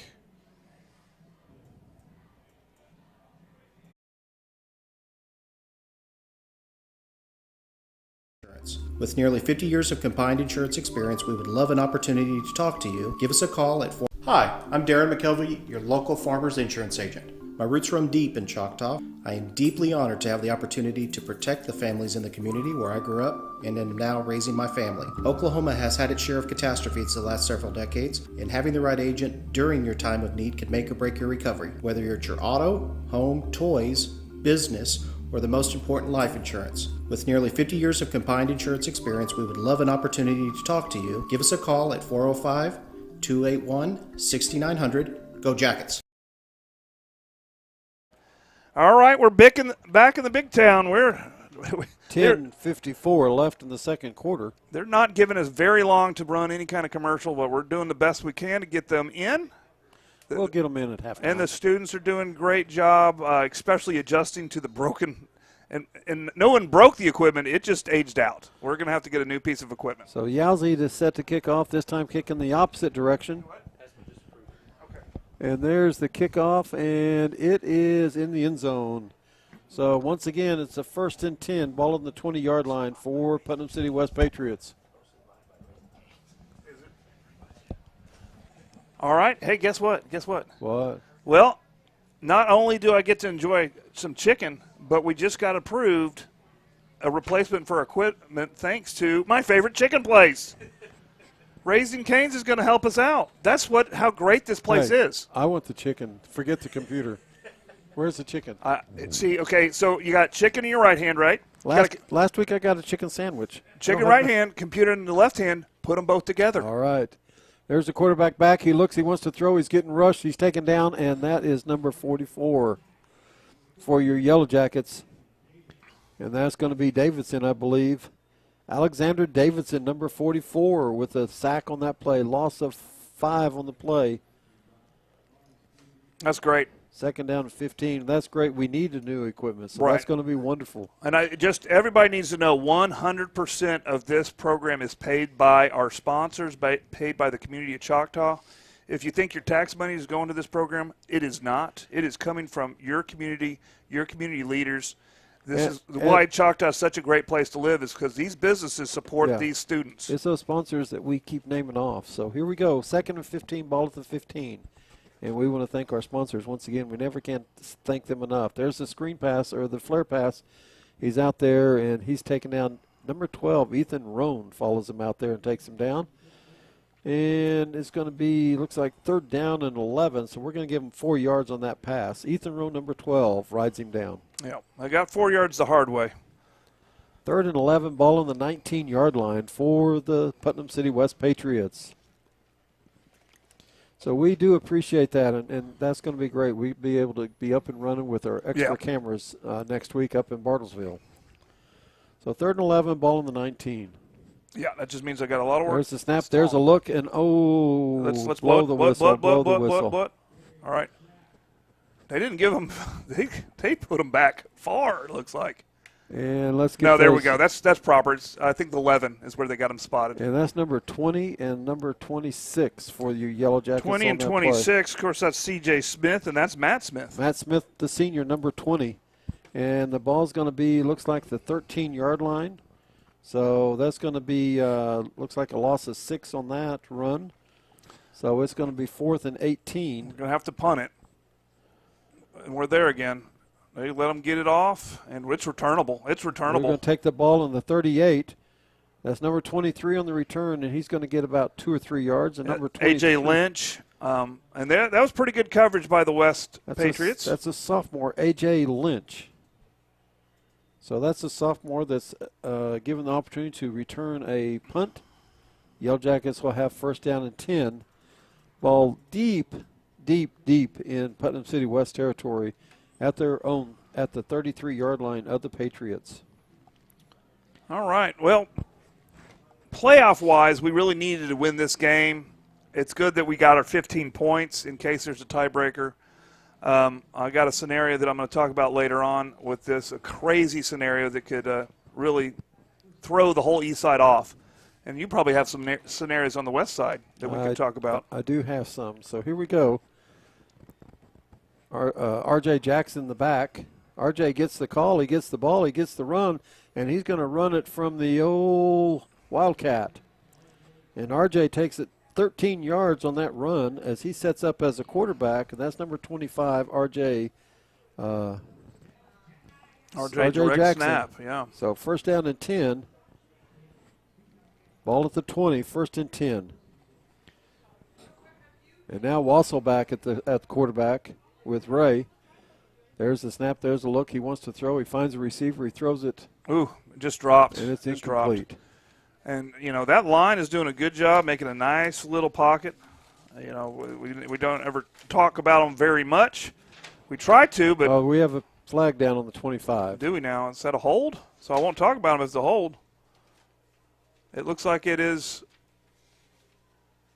We want to talk about the good, not the ugly.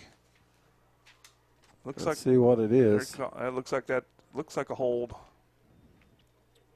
I thought it was good. So you blocking. got a signal. There it is, a hold. Yep, I thought it was good blocking, but I also look at the scoreboard and they're gonna call it tight on us. 2nd and 20.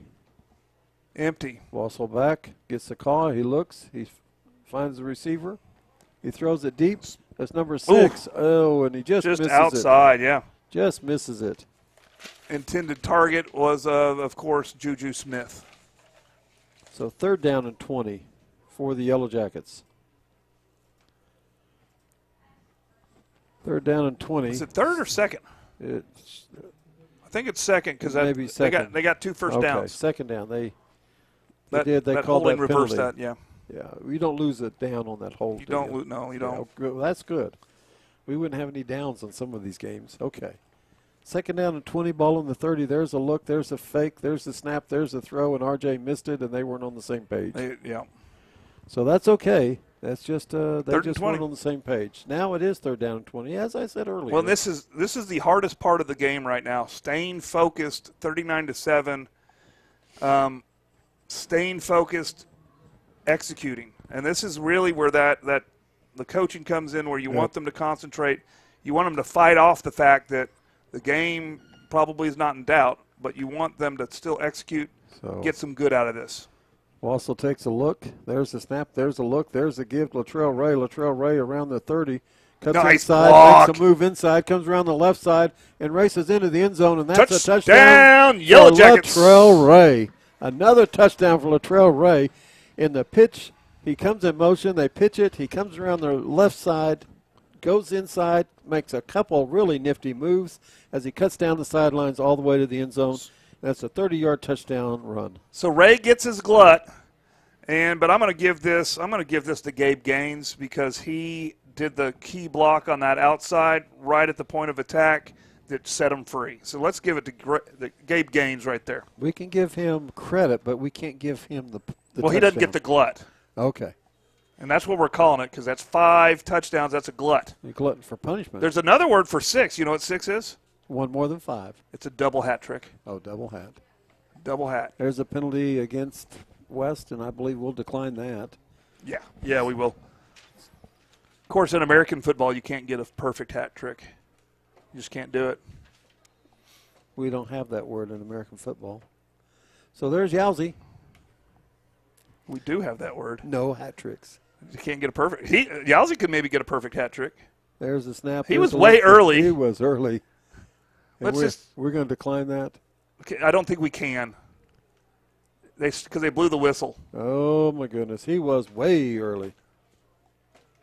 Yeah, I mean, I bet you if you checked with his teachers, he was never late to class, not once. That's 5 penalties. 3 Not of them once. have been declined. 3 of them come on the extra point attempts. Well, they're trying anything. I don't blame them. Declined again. Here we go. And we don't want to go for 2 because we don't want to. No, we don't want to run the score up. We want to keep the score. You know. Oh, we moved that time. Just let them kick snap, it. It's up. It's good. And it should be in. It's good. It's good. It's good. We'll count the point. We'll go to commercial. We'll be right back.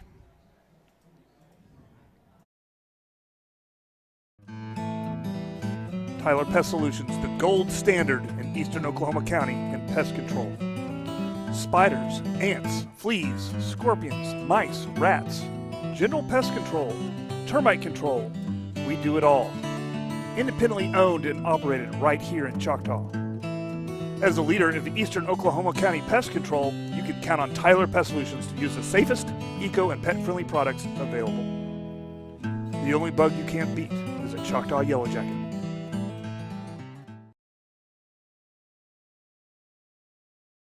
Sophomore Corey Childs. All right, we're back. We're back right here. And we've got some guys out there that we want to make sure we get them down. Number 45, Gage Guthrie. Number 11, Corey Childs. Number, I can't see those numbers. Number 34 for Yellow Jackets.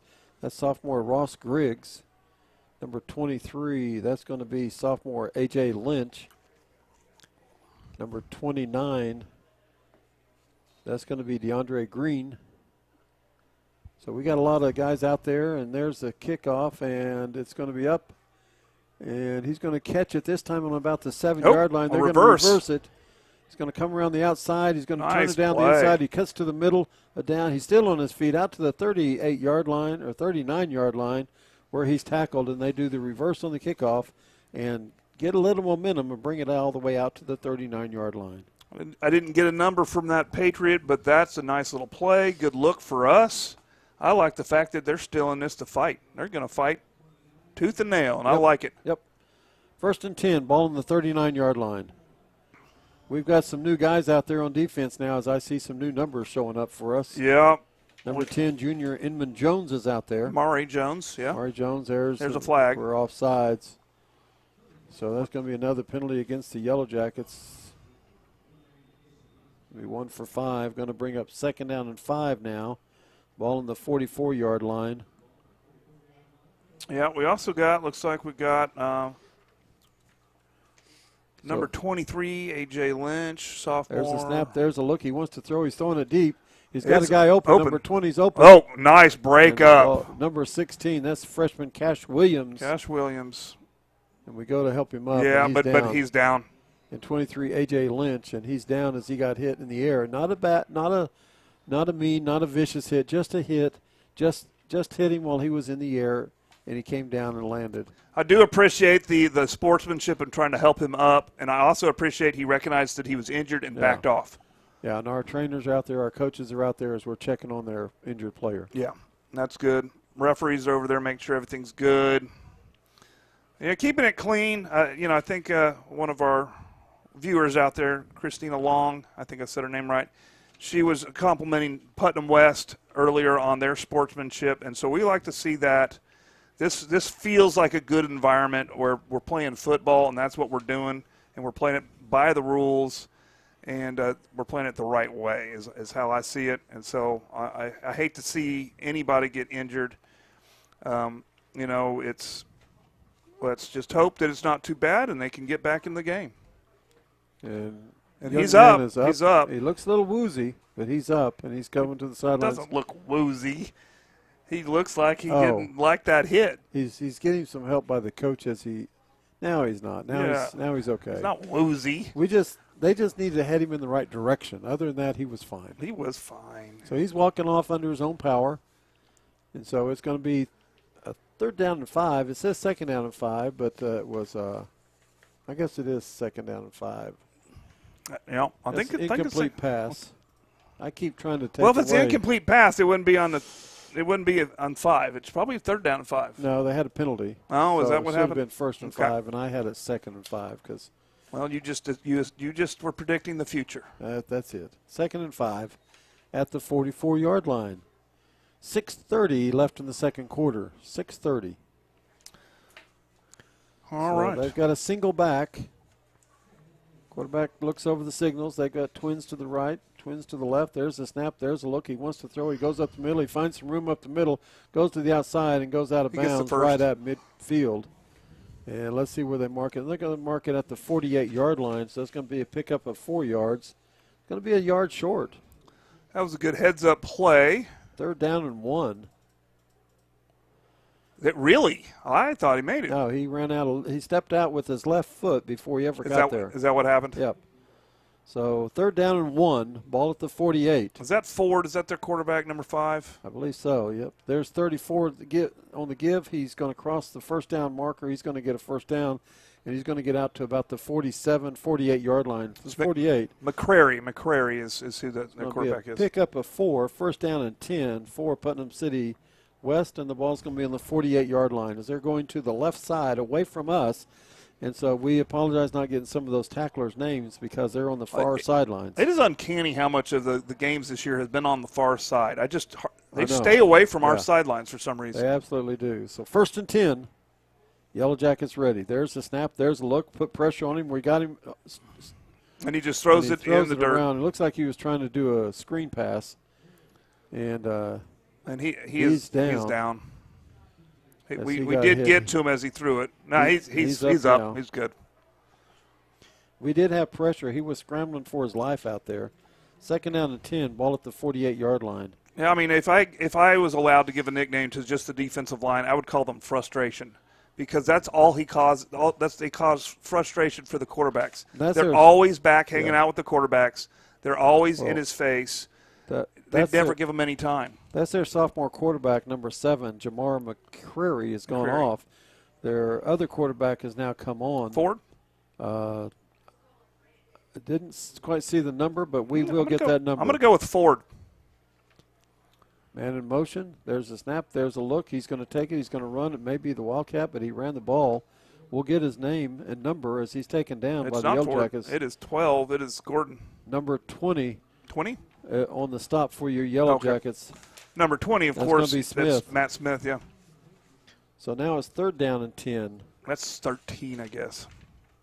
3rd down and 10. Ball still at the 48-yard line. Gordon. I think it's Gordon. Trying to get this out just in case any Putnam West is out there watching this. Get the names right. I think it's 13, Corey Gordon. Their senior. Yeah. There he looks. He wants to throw. Ooh, he gets hit hard when he threw it, and it's incomplete. It was a 50-50 ball. Oh, no. They did throw a flag on it. It was a 50-50 ball. That was their quarterback came back in. Number 7 came back in. Yeah. It was not a bad ball. It was just a 50-50 ball. They're gonna throw it, and I think that's more about the scoreboard than anything else. I don't know if you can blame anybody over the other person. They're both kind of pushing and fighting because it was a fly ball. So let's see what they do here. Let's see what the call is. I can't see it going against them. It's against us. Yeah, I look at the scoreboard. I think they're going to give them every opportunity they can to get some points on, and I don't blame them one bit. Another pass interference. That's our second pass interference call. Right, and they're gonna be rough on us on stuff like that. They're not going to give us any slack, and I don't blame them. Let's keep the spirits high. Let's keep these boys at the game as much as possible, and that's great. 1st and 10 at the 32. There's the snap. There's the look. There's a quick pass to the outside. He's going to cut it back to the inside, and he's going to get it back to the 30, maybe to the 29 as he's cut down on the 29-yard line. I think that was Roan on that tackle, but I'm going to follow him until he turns and shows me his shirt. It is Roan. Roan just grabbed his leg and pulled him down. 2nd down and 7. Ball at the 29-yard line for Putnam City West. And their quarterback, number 7, comes back in. He's a tough guy. I tell you what, he's taken some hits and he still comes back in. Jamar McCrary, number 7, their quarterback for Putnam City West. He's been hassled all night and scrambling for his life. There's the snap. There's a look. He looks. He's going to throw, and he throws it. Oh, knocked down. We were in position to intercept that. There's we no had flag. great position on that. No flag. And our young man says, I should have had it. I know I should have had it. And he was in possession. So it's an incomplete pass. So it is now 3rd down and 7. Ball on the 29-yard line. And we are just under 3 minutes to play in the first half. It's first half, right? First half. And the clock is continuing to run. And so we got exciting things coming. I think we're going to have a performance from the band tonight, and so we're going to get that for halftime. And we'll in motion, there's a call, there's the snap, there's a look. He's rolling to his right. He finds a man. He completes it. And he's going to be taken down and run out of bounds at about the 5-yard line. And run him out of bounds over there. Let's get these numbers 23 and 12. That's Roan. That's Roan. That's A.J. Lynch, and AJ, along with number 10. Number 10 is Amari Jones. So that's a 1st and goal, and the ball at the 5-yard line. Okay. So it goes from the 29 to the 5, a 24-yard pass, and it's 1st and goal at the 5. Okay, like I was saying, we're going to bring you the band for sure at halftime. We'll try to turn on the sound if we can't. That's part of the equipment that part of the equipment problem. That's part of the equipment that broke. We can show you the band that won honors in Indianapolis 2 weeks ago. Yeah, we will at least put it on. We can't turn on the sound. Timeout, Putnam City West. Good. We can't put on the sound, unfortunately, because that. And again, it did break because someone did anything wrong. It just broke. It stopped working. It's one of our oldest pieces of equipment, and we try to replace it as things. We rotate things out, and it was about rotated out, but it broke before we needed it to break. Let's talk about the band a little bit. They went to Indianapolis. They did. And they made honors. They made the cut, and making the cut means you're one of the top bands that are there.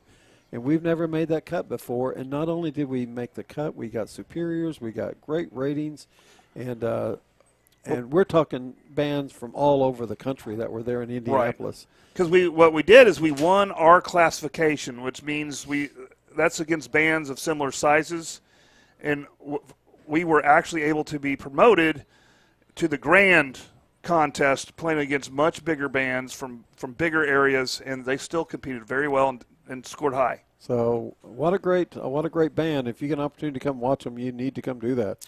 Here we go as play resumes. 1st and goal from the 5. Man in motion. There's a snap. There's a look. That's the give to number 13. And he's going to get chopped down, and that's number 12. Ethan Roan comes there. Number 9, Julius Pruitt comes there. And they go from the 5 back to the 13-yard line. That's going to be a loss of 8 yards on that run. Going to be 2nd and goal from the 13. So the band did really well, and so we wanted to bring that show to you, but with the computer down. We'll still bring you the show. We just can't turn on the mics. There's a man in motion. 2nd and goal from the 13. There's a snap. There's a look. He wants to throw. He wants to throw that flare pass. He runs up the middle, and he gets hit in the middle, and he's taken down by number 44 of the Yellow Jackets.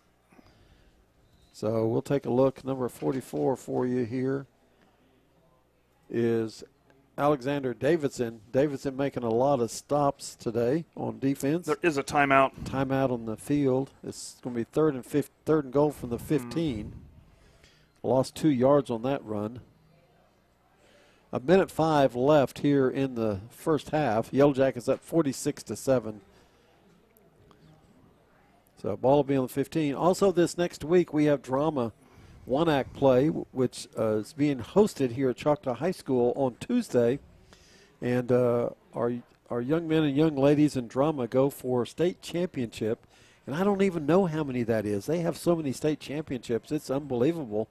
They just expect to get it. They don't just compete and hope. They really do expect it. I mean, we've won like 15 or 16 out of the last 17 or 18 state championships, and that comes Tuesday. So if you want to see Choctaw High School one-act play, they will have some evening performances for the public. Right. And that's going to be the first evening performance is going to be this. All right, here we go. Yep. All right, 3rd and goal from the 15. There's the snap. There's the look. He wants to throw it. He's being chased. He moves to the outside. He's trying to find a guy. He finds the guy. He's open, and he is going to be. Let's see. It's touchdown. 15-yard touchdown with less than a minute left in the first half. And so the quarterback scrambled around until he found somebody open. That's a 15-yard touchdown pass. It comes with 56 seconds left of the first half. Well, good for them. That was a tough ball, and they got it done. Going for the extra point here. And we do have 56.3 seconds. And it's that blocked. is blocked. It is blocked. It is no good. So 56 seconds here. It's 46-13, Yellow Jackets. And it's blocked by the line. I don't know who got it, but who was there? Deshaun, Davison, Pruitt. There you go, as they stepped up and made the block. Okay, we're going to stay here. We're going to run our commercials after halftime. I'm going to try to figure out a way that we can we might have to kick everybody out of this booth, and so I can get the sound on so we can we need to get the band if we can. If we can. We can't talk in the booth if we do that. So I'll be doing the halftime stats. So we can't let anybody in here. I'll probably get Bass in here to make sure that sound isn't killing people's TVs, and open a window and hang my microphone out the window, and we'll try to do it that way. Normally we use camera audio, but we can't do that because it is. But we need to bring it to them because they deserve to be on the air just as much as the football team does. They got to kick it, 56.3, right?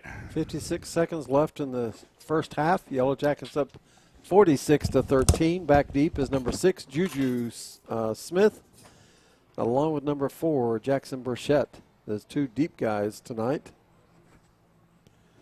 So there's the whistle. There's the approach. There's the kick. And Juju Smith's going to take it on about the 12-yard line, crosses the 20 to the 25 to the 30 to the 35, across the 40 to the 45.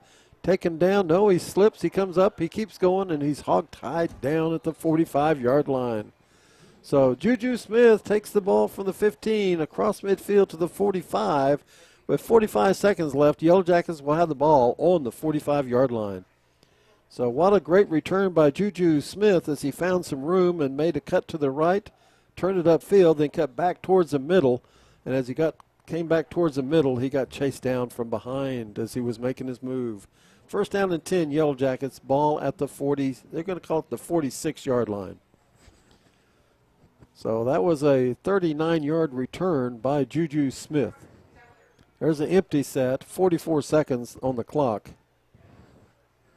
There's a snap, there's a look. Wassel looks, he wants to throw, he's going to turn, he's going to look, he's going to throw it deep. He throws it deep, he's got Juju Smith, and Juju Smith catches the ball as he's falling down. And Juju Smith takes the ball on the 3-yard line, so that's going to be a 43-yard pass to number 6, Juju Smith. And it's first down and goal now at the 3 with 36 seconds left in the. And there's the clock. The clock starting. 30 seconds left in the first half.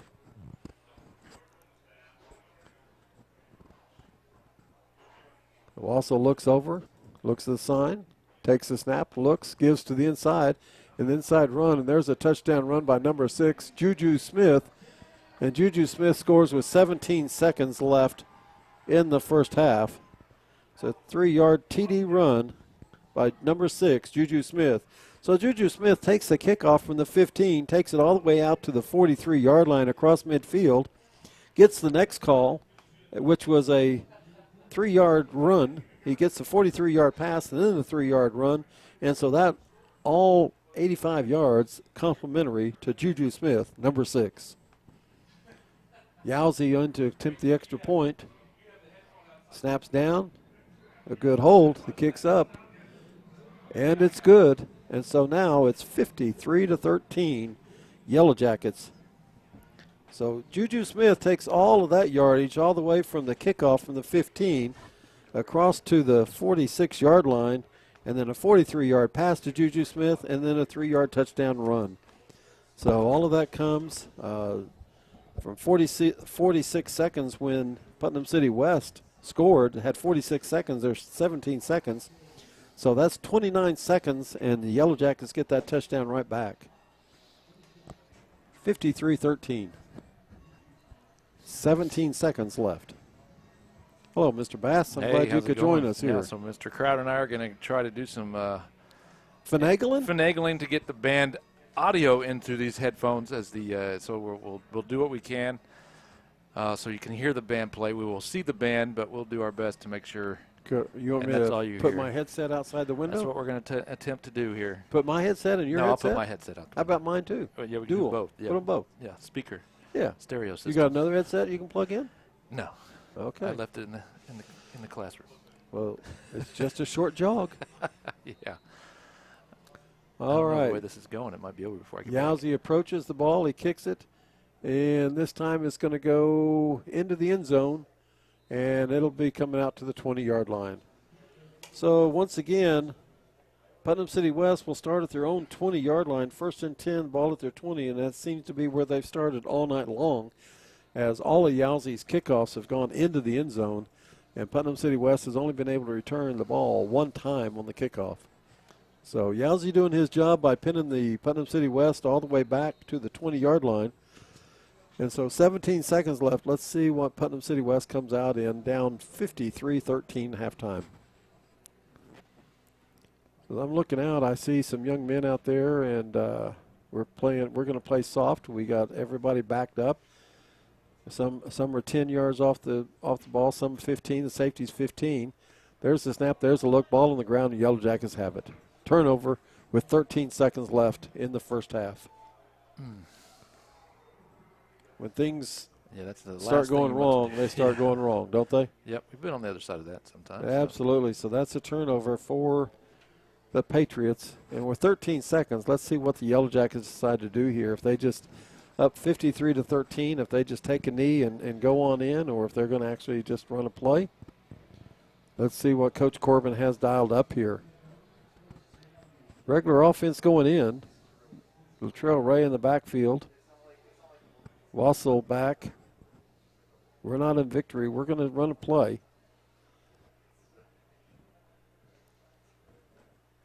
Juju Smith in motion.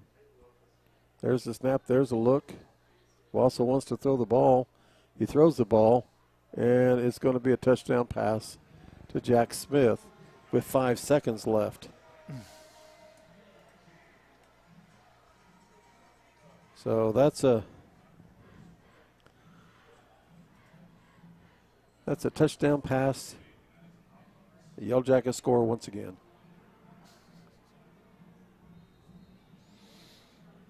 Is that from the 32? Maybe the 20? I didn't mark that down. I should have. Yeah, it was a little closer. I think they fumbled around the 18 or 22 maybe. So Yowzy in. Snaps down. The kick's up. And it's good. Extra point's good. So that pass from Wassel to number 4, Jack Smith. Yeah, one more thing that we'll try. Jackson Burchett. I am so sorry. One more thing we'll try to gather, the what is it called, the BOA, the Bands of America competition that we just went to. Choctaw did the best that I believe they've ever done. We were just telling them that they came back from Indianapolis with some high regards and great rewards. So they're going to do some award ceremony here after they play. So we'll try to hopefully catch that. Hopefully we'll catch that as we see the young man doing push-ups, 60 push-ups. Mr. Dooley, do you think we need to do that up here? No, not up here. we turn that over to ROTC. We used to do it, but we've turned that over to ROTC. That's probably wise. So that was an 18-yard pass because they had it 1st and 10 at their 20, and that fumble was about the 18-yard line. So Yowzy to kick off once again. He's going to have to ice his leg at halftime. Yeah. And there's the ball that goes into the end zone, and there is no return. And 5 seconds left in the half. Yellow Jackets up 60-13.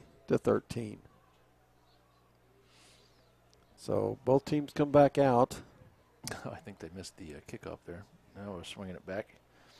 He kicked it out of the end zone, so I didn't get to see that on the Crowder was still in push-up mode.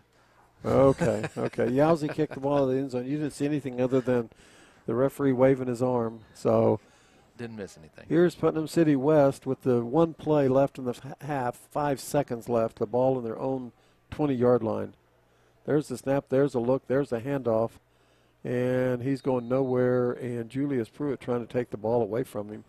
And that'll be the end of the first half with the score. Yellow Jackets 60, Putnam City West 13.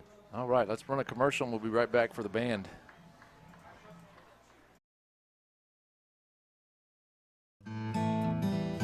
Tyler Pest Solutions, the gold standard in eastern Oklahoma County in pest control.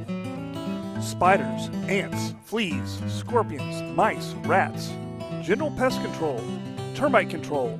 We do it all. Independently owned and operated right here in Choctaw. As a leader of eastern Oklahoma County pest control, you can count on Tyler Pest Solutions to use the safest, eco, and pet-friendly products available. The only bug you can't beat is a Choctaw Yellow Jacket.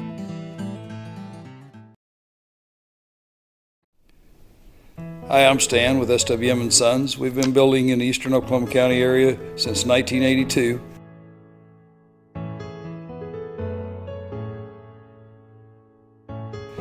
We can help you with the plans from start to finish, or just use the ones that you have. We'd be happy to build on your land or ours. We have subdivisions, or just build on yours. Give us a chance to earn your business today. Thank you.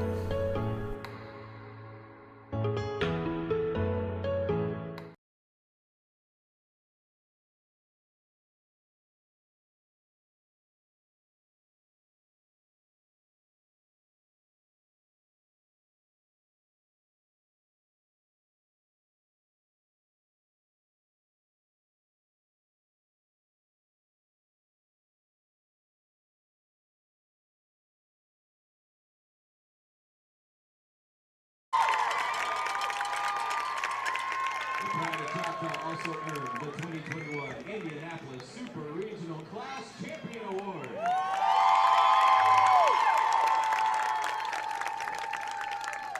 On October 26th, the band earned their 22nd OSSAA Superior rating. Tomorrow, the Pride of Choctaw will compete at the 6A 1 and 6A2 state championships at Broken Arrow High School. So sit back and enjoy the Pride of Choctaw.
For the strength of the pack is the wolf, and the strength of the wolf is the pack.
All right, we're here watching the band.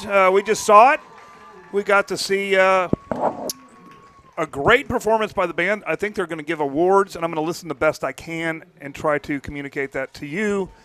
Apparently, we were able to figure out how to microphone it, even though the normal way we do it didn't work. So hopefully you got that loud and clear.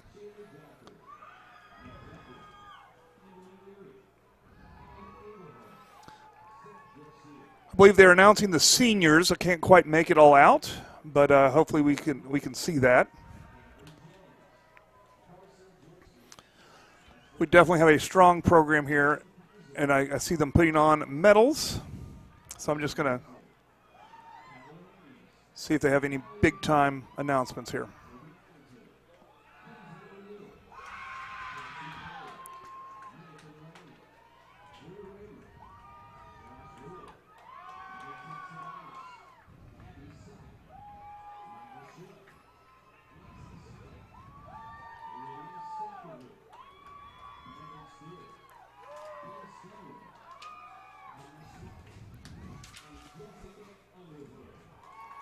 All right.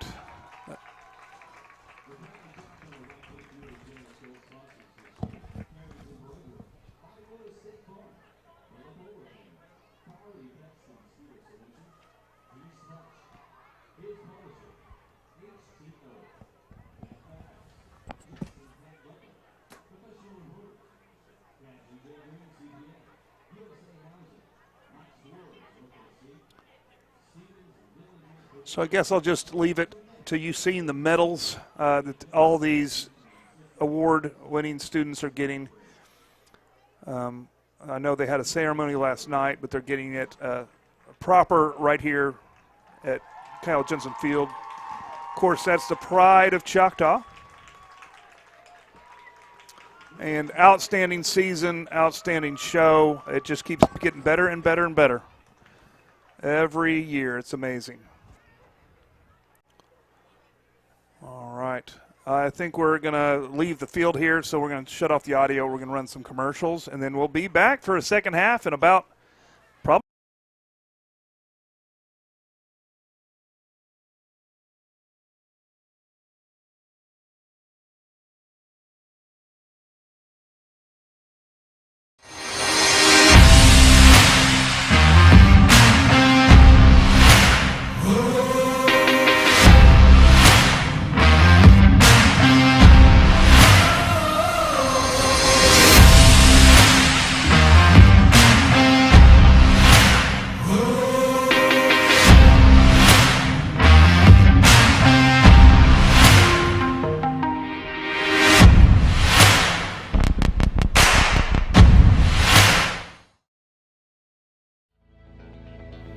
Vision Source, Midwest City. We believe life is all about your vision. How clear is your vision?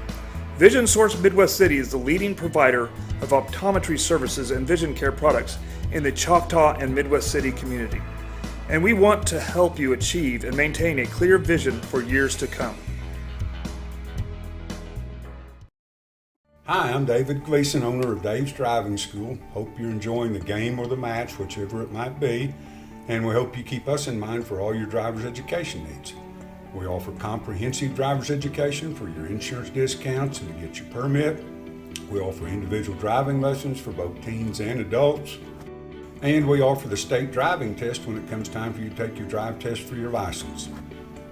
Just keep us in mind for all your driver's ed and go Jackets. From roofing to remodels, we do it all. Call us today for your free quote. And always remember, got hell, call Cantrell, 642-8558.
Hi, I'm Darren McKelvey, your local farmer's insurance agent. My roots run deep in Choctaw. I am deeply honored to have the opportunity to protect the families in the community where I grew up and am now raising my family. Oklahoma has had its share of catastrophes the last several decades, and having the right agent during your time of need can make or break your recovery, whether you're at your auto, home, toys, business, or the most important, life insurance. With nearly 50 years of combined insurance experience, we would love an opportunity to talk to you. Give us a call at 405-281-6900. Go Jackets! Hello, my name is Dr. Tracy Gaspera. Do you snore? Do you sleep with somebody that snores? Do you have a CPAP machine but cannot tolerate it? You may be doing more than just snoring. You may be depriving your body of oxygen while you sleep. You may be suffering from a medical condition known as obstructive sleep apnea, or OSA. OSA is where there's an obstruction in the airway causing an impairment in the way you breathe while you're sleeping. Give us a call to find out more about sleep testing and treatment options such as oral appliance therapy.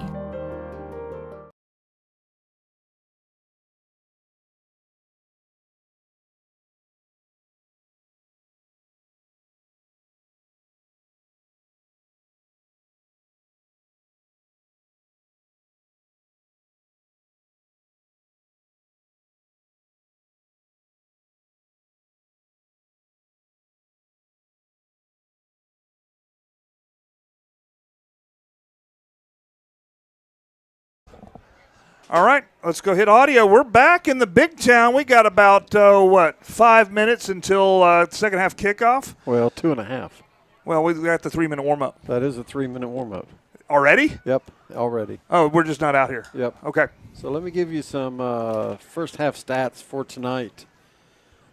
We'll start with the Yellow Jackets. The Yellow Jackets carried the ball 8 times in the first half, 73 yards, actually 6 times for 69 yards. If you count the 2-point conversions that we scored on, then we'll give them the extra yardage, but really 6 times for 69 yards. Leading ball carrier in the first half is number 7, the quarterback, 23 yards of that on one run. That's Steele Wassel. Other than that, the only person that carried the ball twice was number 6, Juju Smith, carried the ball twice, 16 yards and a 3-yard touchdown run. And R.J. Jackson carried the ball twice for 6 yards and 13 yards. Other than that, that's pretty much covers that. But through the air, the Yellow Jackets 12 of 16 through the air for 398 yards in the first half. Or, I'm sorry, 325 yards in the first half. The big receiver in the first half, number 15, Latrell Ray, he caught 5 passes. All 5 of them were touchdowns for a total of 158 yards. So that's the big receiver. Other than that, number 4, Jax Burchett, he caught 4 passes for 119 yards. Number 6, Juju Smith, 2 catches for 45 yards. And number 25, R.J. Jackson, 1 for 3 yards. Yellow Jackets with 398 total yards in the first half, scoring 7 times, 6 penalties for 65 yards. And they actually had 7 touchdown passes by quarterback Steele Wassel in the first half. And 5 of those going to Latrell Ray. Yep. 2 of those to number 4, Jack Smith. So the big plays in the first half, Steele Wassel, the quarterback, 7 touchdown passes. And number 15, Latrell Ray, with 5 of those snags for touchdowns. That's a glut. We talked about that earlier. It is. Now let's talk a little bit about Putnam City West in the first half. They ran the ball 18 times. Well, when you talk about quarterback sacks, that's actually a run. Yep. They for minus 55 yards in the first half. Okay. 7 completions out of 14 attempts for 108 yards. So in the first half, they had a total of 53 total yards offense. But they did put together 2 scoring drives during that time in which they hit passes for 20, 27, and 24. And then they hit a pass for 15 yards. So Putnam City West scores twice in the first half. They scored late, and then the Yellow Jackets took the ball on a turnover. Putnam City West turned the ball over twice, and the Yellow Jackets cashed in late with 5 seconds left. So the key is Yellow Jackets scored early, scored often, and scored late, and scored all night long in the first half. Yeah. In the first half score, Yellow Jackets 60, Putnam City West 13, and the Yellow Jackets will kick off to start the second half. And it was just crazy. I left with, 30 seconds left on the clock to try to get the sound set up for the band so we could hear the band. And they scored how many times? They scored twice, didn't they? Yeah, you missed 2 touchdowns. I missed 2 touchdowns just trying to absolutely. So you can't leave. You can't go get a drink in the middle of the game. Can't. You got to stay right here.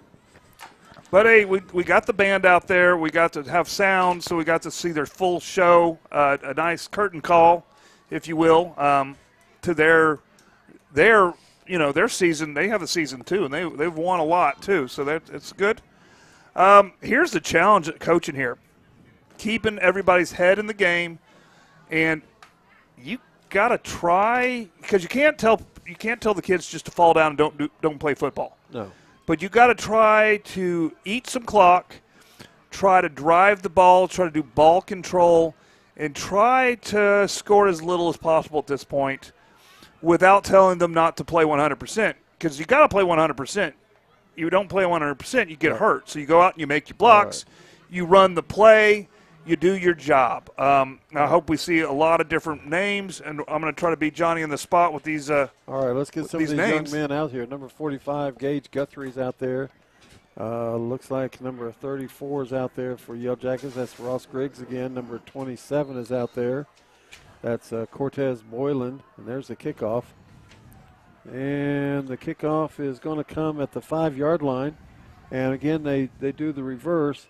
And he gets hit, he turns around, he goes back the other direction, he gets hit again, he turns around, he gets hit again. What a run. Finally gets hit by every Yellow Jacket out there, and every one of them take him out of bounds, and it takes all of them.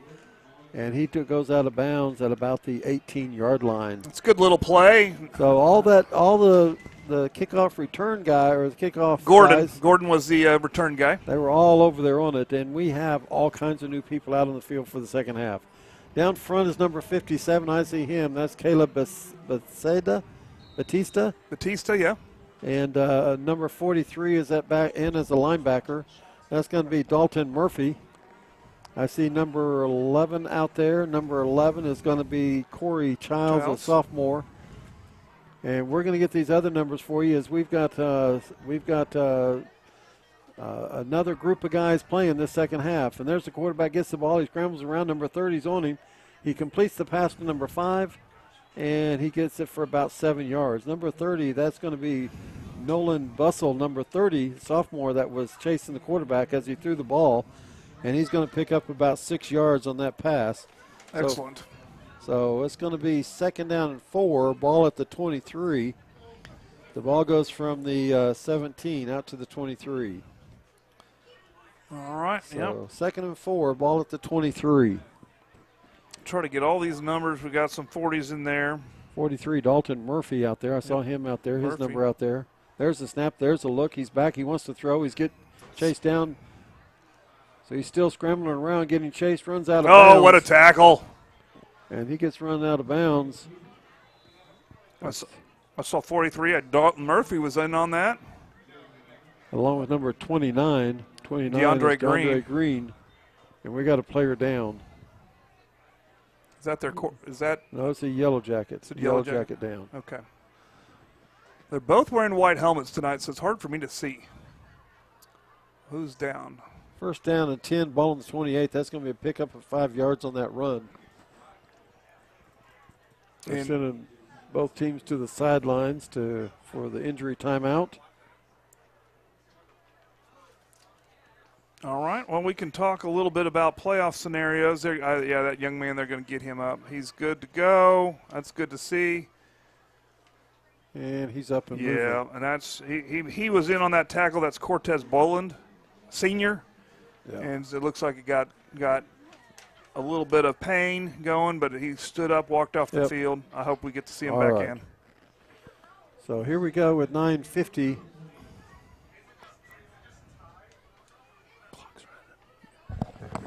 Injury, touchdowns is all right. Here we go. Quarterback looks over. There's a snap. There's a look. There's the give to the runner. He turns it up the middle. He finds some room up the middle. He's going to break. He's got room. He's got some room. He's getting run down, and there's a great tackle right there. Let's get that number. That's number 11. That's going to be number 11 as he saved that. Corey Childs. Sophomore. What a tackle. First down and 10, ball on the 40-yard line. It's a 32-yard run. First and 10, ball on the 40. That's a good tackle. He went and got into his legs and took him down. That's Childs. Yeah, right now we're seeing some of the future of Jacket football right here, and the future is looking good. So first and 10 for West. Man in motion, we switch over. There's the snap, there's a look. He wants to throw. He's throwing it deep. He throws it number 13 deep, and it's out. Too far. It's out of his reach. It's incomplete pass. Childs was on the coverage, and he was step for step with his man, just a little bit behind him, but he was ready to make that tackle. Second and 10, ball on the 40. And he was playing the man like he's supposed to, not the ball, and he was going to hit the man if he had any option to catch it. And coaches are out there coaching them up in between every play, and they're using this as a learning tool and an opportunity for those kids to learn, because some of them are going to step up next year as the seniors graduate. They're going to have to. And they come up. They're going to have to. We've got a lot of seniors going. So second down and 10. Yeah, it took us half an hour this morning or this afternoon to read all the senior stuff. Second and 10, ball on the 40. There's a snap. There's a look. He's going to give. The quarterback runs around the outside. He cuts to the outside, and there he's tackled. Oh, 17. What a tackle. 17. That's Kendrick Vick. Kendrick Vick on the tackle. Open field, solo tackle. So third down and 9, ball at the 41. But, yeah, this is you see the future Jackets out here. This is the future of the program, and it's looking good. You just saw that solo tackle right there. They won last night also against the varsity program. There's some good things happening, not just varsity night, but Monday nights, Thursday nights, every night. Timeout. Putnam West. Okay, they're going to look at this. Let's get some of these guys' numbers as they come towards us here. There's a 55 out there. Of course there is. That's Byron Jones. 77's out there. Of course there is. Marquise McGrew. And let's see if I can get another number or two out there. 57, did we get 57? 57. Yeah, I think we did. Caleb Bastida. Yep. Well, one of the numbers that we haven't been calling because we didn't have it on our list, but we got it updated, is Cameron Hunt. Number 18. He's been out there all year, and we just didn't have him. Yeah, we didn't have him. 55's out there. That's the junior Byron Jones. Yeah. 57's out there. That's sophomore. We got him again. I keep seeing his You keep seeing the same number because they know if they turn their back, we're going to get them. We're going to get them, but if they stay sideways. There's 34 out there. Ross Griggs, number 41.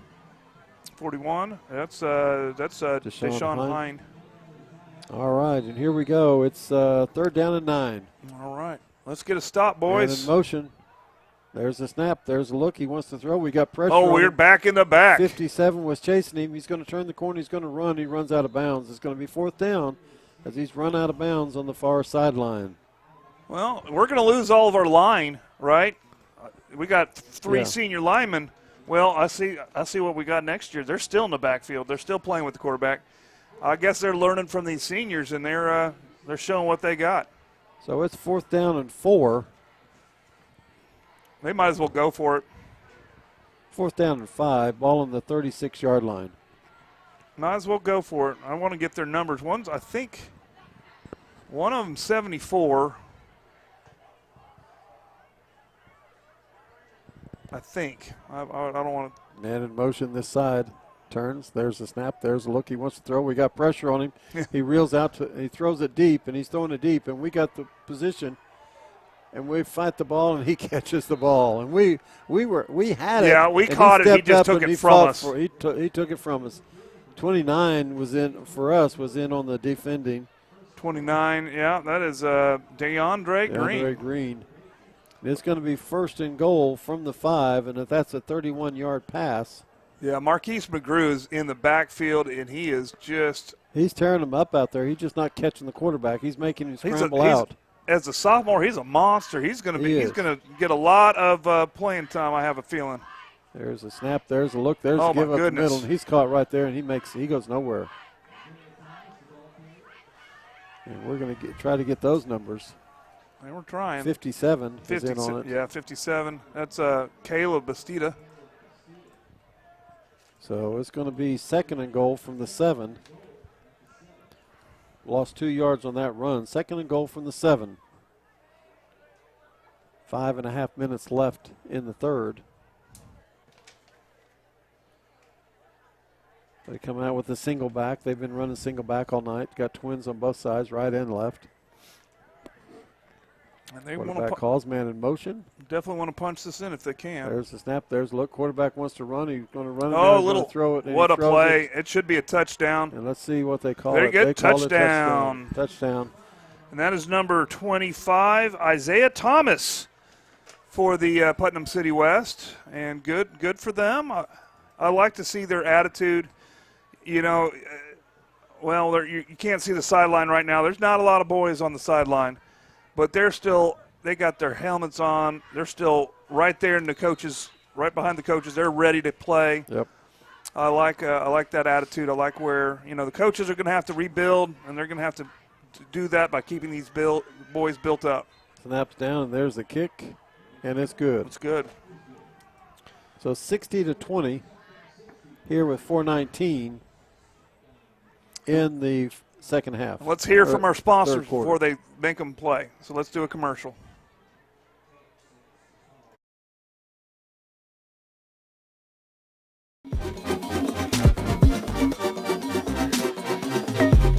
I am Tech. I am Tech.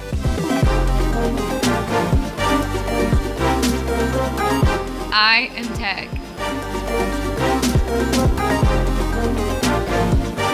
I am Tech. We are Tech. All righty, we're back in the big time, getting ready for a kickoff. Putnam City put one in there, and they're doing good. Let's see who we have go back on the kickoff return this time. It's going to be 34. It's going to be 83. Ross Griggs. And it's Stanford, going to be Cohen Stanford. 14. Ray 14. Ray Corian Ellis. 20 and 41. 20, Matt Smith, and 41 is Deshaun Hine. So those are the deep men here for the kickoff. Okay. And I expect them to give it some boot. We don't have enough men on the line. We're supposed to have 5 up front, and we have 4. No, we got 11 out there. I know. But they just had a different formation. There's a return. He takes it across the 20 to the 25 to the 28-yard line. That's number 14. That's Corian Ellis. Corian Ellis. So Yellow Jackets have their first possession of the second half, first down and 10. And the ball's going to be spotted on the 28-yard line. And we're expecting Cash Williams, right, to come in maybe? I would believe so. I believe so. Let's see what we have here. And I believe it'll be Cash. There he is, number 16, Cash Williams, a freshman coming in to lead the charge. And your clock is correct on this. We do have just over 2 minutes left on the clock. So your clock is being run correctly. There's a snap. There's the look. There's the give. Number 80 gets it, and he rounds the corner and makes it, turns it upside. What a run. He's going to get about 8 yards. Sean Muse. And so he gets 8 yards on that run. That's good to see Sean Muse get some playing time as a senior here. 2. Ball at the 36. 2nd down and 2. And we'll try to get some of those young men blocking up there. That we have new guys up front blocking. It's hard to see their numbers. And again, they're on the far side. They seem to play on the far side. I do see Cohen Stanford in. There's the snap. There's the look. Williams looks. He wants to pass. He finds a receiver. Nice and he throws ball. and it's incomplete. And there's some guys, 55, 76, 77. 55, Byron Jones, 76. Jaden Millsap, 77. Marquise McGrew. 52. 52. Yep, and 58. Jacoby McLean. And 58. Gabe Gaines. So those are the guys up front. Those are the linemen up there. 3rd down and 2. Ball at the 36-yard line. 3rd down and 2. All right. Empty set. Man in motion. There's a snap. There's a look. There's a give. And he's smothered on the – and they stop it. And he's going to have a loss of about 4 on the play. Going to bring up 4th down for the Yellow Jackets. And I don't think we're going to get a snap off. I believe we're going to go to quarter. There's 26 seconds 32-yard line on the clock, and there's 27 seconds on the thing. I think we're going to go to quarter. And if we do, we are going to go to a commercial, and then we'll be back for 4th quarter. Jacket ball. And, they're not going to go. They're just going to wait the clock out. 4th and 7, and that's going to be the end of the 3rd quarter. Yellow Jackets 60, Putnam City West 20. All right, let's go ahead and go to commercial.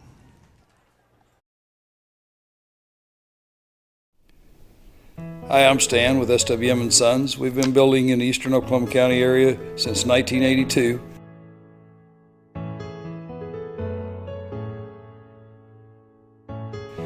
We can help you with the plans from start to finish or just use the ones that you have. We'd be happy to build on your land or ours. We have subdivisions or just build on yours. Give us a chance to earn your business today. Thank you.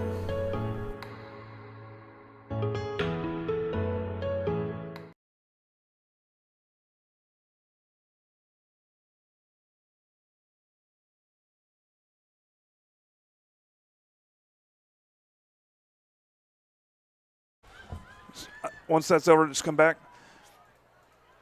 All right, we're back, and we got some news here. We got Sand Springs over Bartlesville in the 3rd quarter, 41-13. We got Deer Creek over Lawton in the 3rd quarter, 47-7. We got Bigsby 59-6 in the 4th quarter. Ponca City, Muskogee, Booker T.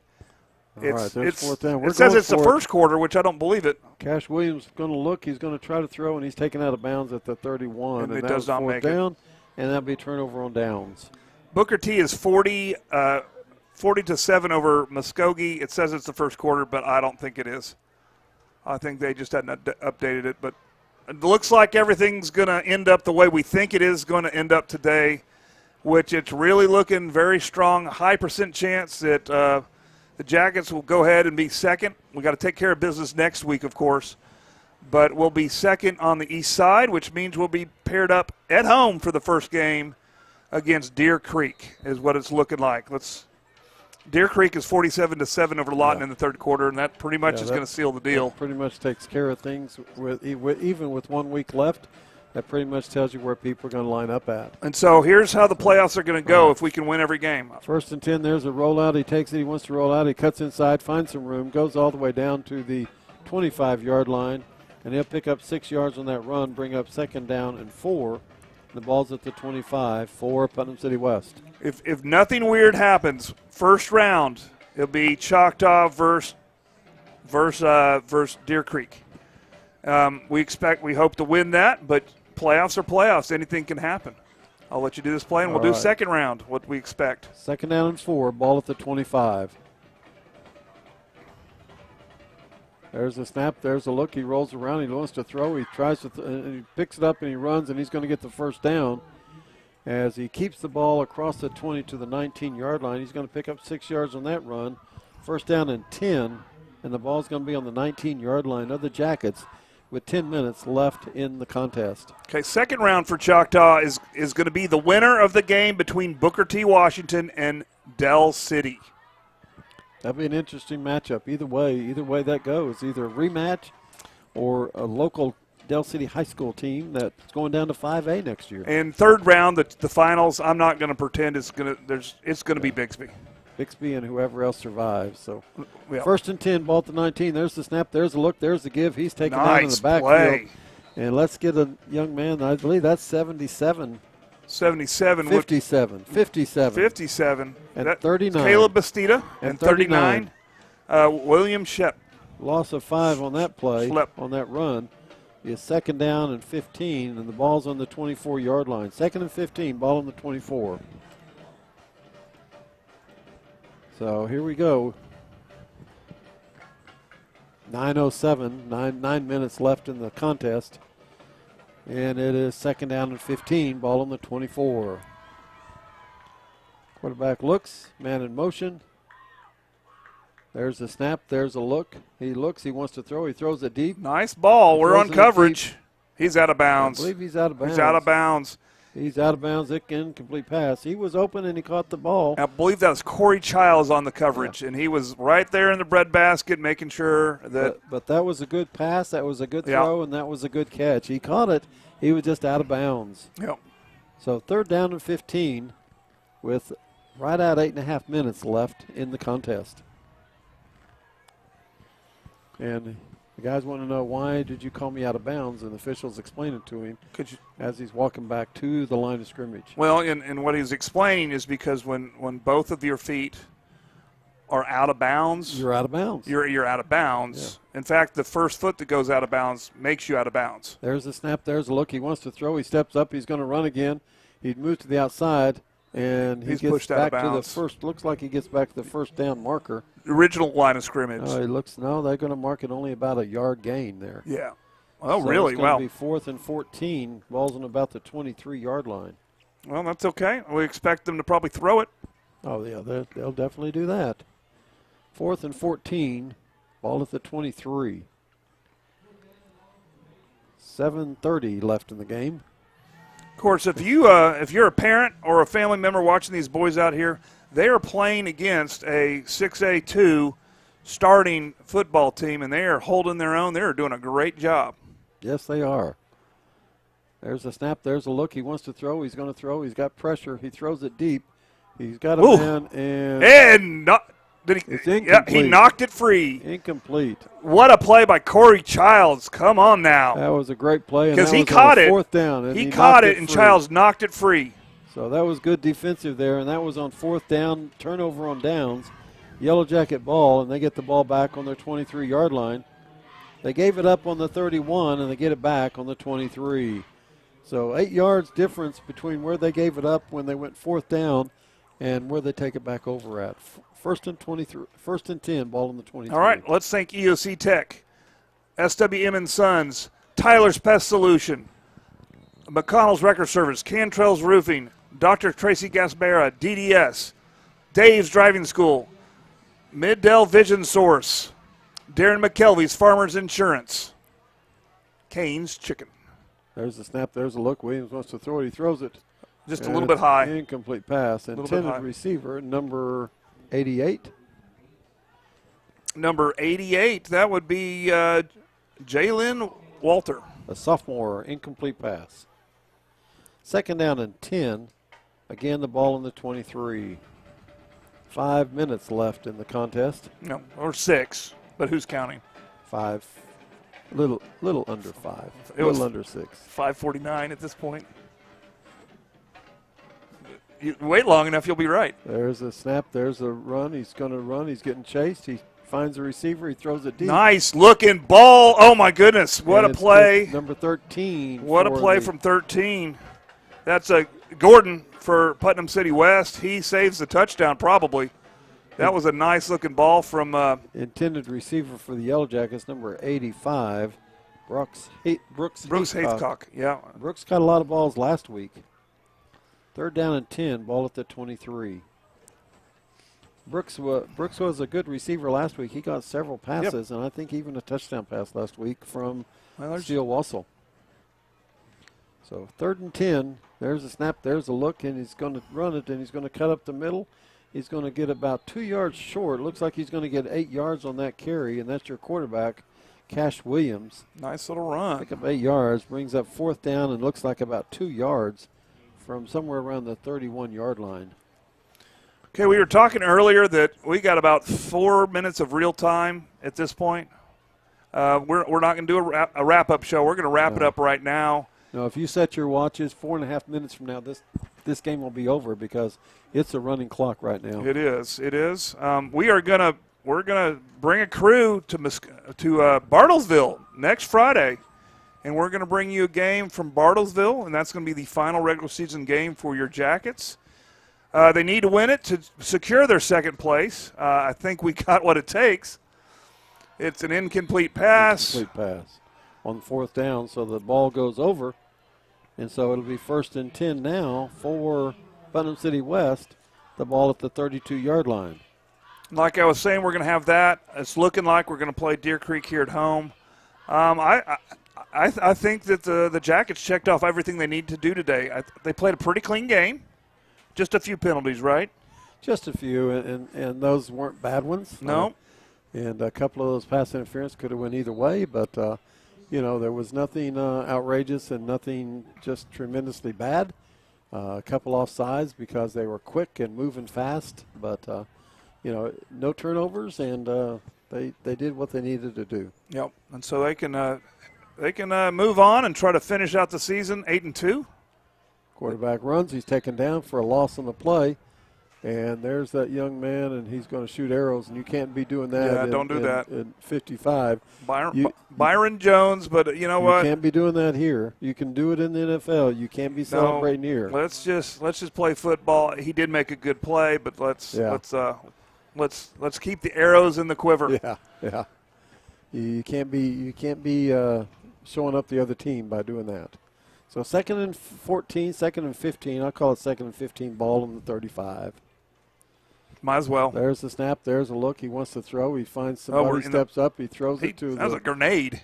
And so he's nice catching grenade. it. He's running down the sidelines. He's taken down on the 15-yard line. Yep, saw some players, a lot of players on that. One of the players I saw get there, Kendrick Vick. A couple other players on coverage. That's going to be a 17-yard pass. And so it's going to be 1st down and 10, and ball's going to be on the 15. 17-yard pass, 1st and 10, ball on the 15. And just a reminder, the ending score doesn't matter. We're going to get our 15 points if there's a tie. There's a pass. There's a throw to the swing man again, and he takes it out this time on about the 5-yard line to the 4. Looks like they're going to mark it on the 3. It's going to be a 12-yard pass, and they threw the same play again. 1st and goal, ball at the 3. And so, I really got to hand it to the Jackets for doing a great second half of not trying to do. I don't think we scored, have we, this second half? No, we've just had the ball twice. Yeah, so we've done a good job just trying to call some conservative plays. There's a look. There's a pass. He threw that thing. That was a laser. It was. It looked like he was trying to throw it through the guy. 2nd down and goal, ball at the 3 as he hummed that one through there. He wasn't going to just lollipop that one around. No. He threw it with some steam on it. There's no way. It's either his guy was going to catch it or it's going to be in the parking lot. Or it's going to be through the guy's chest if he stepped in front of it. Could have happened, yeah. So it's 2nd and goal, ball on the 3. There's a snap. There's a look. He wants to throw. He throws Here we go. the swing pass again, and he's into the He end got zone. the touchdown. And that's number 34. That's their halfback tonight, number 34 on Putnam City West. And we'll find his name. Number 34 on. Yep. Oh, yeah, I got that right. Maybe. I hope you didn't say 34. Yep. I don't have that. All right. Well, we don't have it. They probably changed jerseys. We can't control that, but yeah. Good little play. It's up. It's good. And it's good. And I don't think that they're going to kick off. I think they're going to let it run out, and we're just going to line up at the 50. And, hey, great job, both teams. First of all, no one lost their temper. Nope. They played. I got to hand it to all those young men at Putnam City West. I got a lot of respect for them. They came. They played with their hearts. They played with their pride. They definitely, their school should be proud of their efforts. I wish them good. They're going to work in the off season. They're going to get better. They're going to get stronger. These coaches are going to, regardless of the win-loss record, are going to help them be some young men of value, some young men that are worth their salt. And so I like to see this. I love the sportsmanship. I love these teams. They're going to get better if they keep an attitude like this. They're going to start winning games. Maybe not this year, but next year they'll be back, and we'll see what they got. Right? Well, and like you said, they played the whole half, and I'm also very excited to see the sportsmanship that the Yellow Jackets put on tonight in playing a lot of their kids in the second half, holding their starters out. There was no need to put them in there or risk an injury. And not only did they play them, they didn't run the score up in the second half. They didn't put it on them. They didn't try to show the other kids up. Yeah, they played a good first half, and they came out the second half and they let all the kids play. And that was good seeing. It was good seeing all the people and especially some of those seniors that don't play much, it's good to see them out here helping the team. Victory. They're part of the team. They're important to the team. Without the sophomores, without the freshmen, without the seniors that don't get to play very much, we wouldn't have this kind of team, this kind of depth. And if you play it by halves, the Yellow Jackets won the first half 60-13. Right. And Putnam City West won the second half 14-0. Well, if I'm coaching the West, that's exactly what I'm saying. And you know what? That's right. They executed. That's they did right. the plays. And they didn't quit. They didn't turn over. They didn't quit. So they played the whole way, and they didn't quit. And I'm going in and telling the kids, way to go, way to play the whole game. And we outscored them 14-0 second half. We just had too far of a hole to get into. And let's build on this and build for next week, and let's build on this for next year. So exactly. We just saw the alma mater. We just saw our Jackets. They're going to kneel right here. Coach is going to and you're going to see coach me them up in Bartlesville next week. Are we going to see you? Yep, Bartlesville next week. So that means I got to do a lot of computer work this week, right? You got to get it going. Okay. You got a week to get it going. Well, then we're leaving right now because I got to get started. All right. We're going to head to Bartlesville. All right. Next time you hear us, we're in Bartlesville. All right. Stay classy, Choctaw. All right.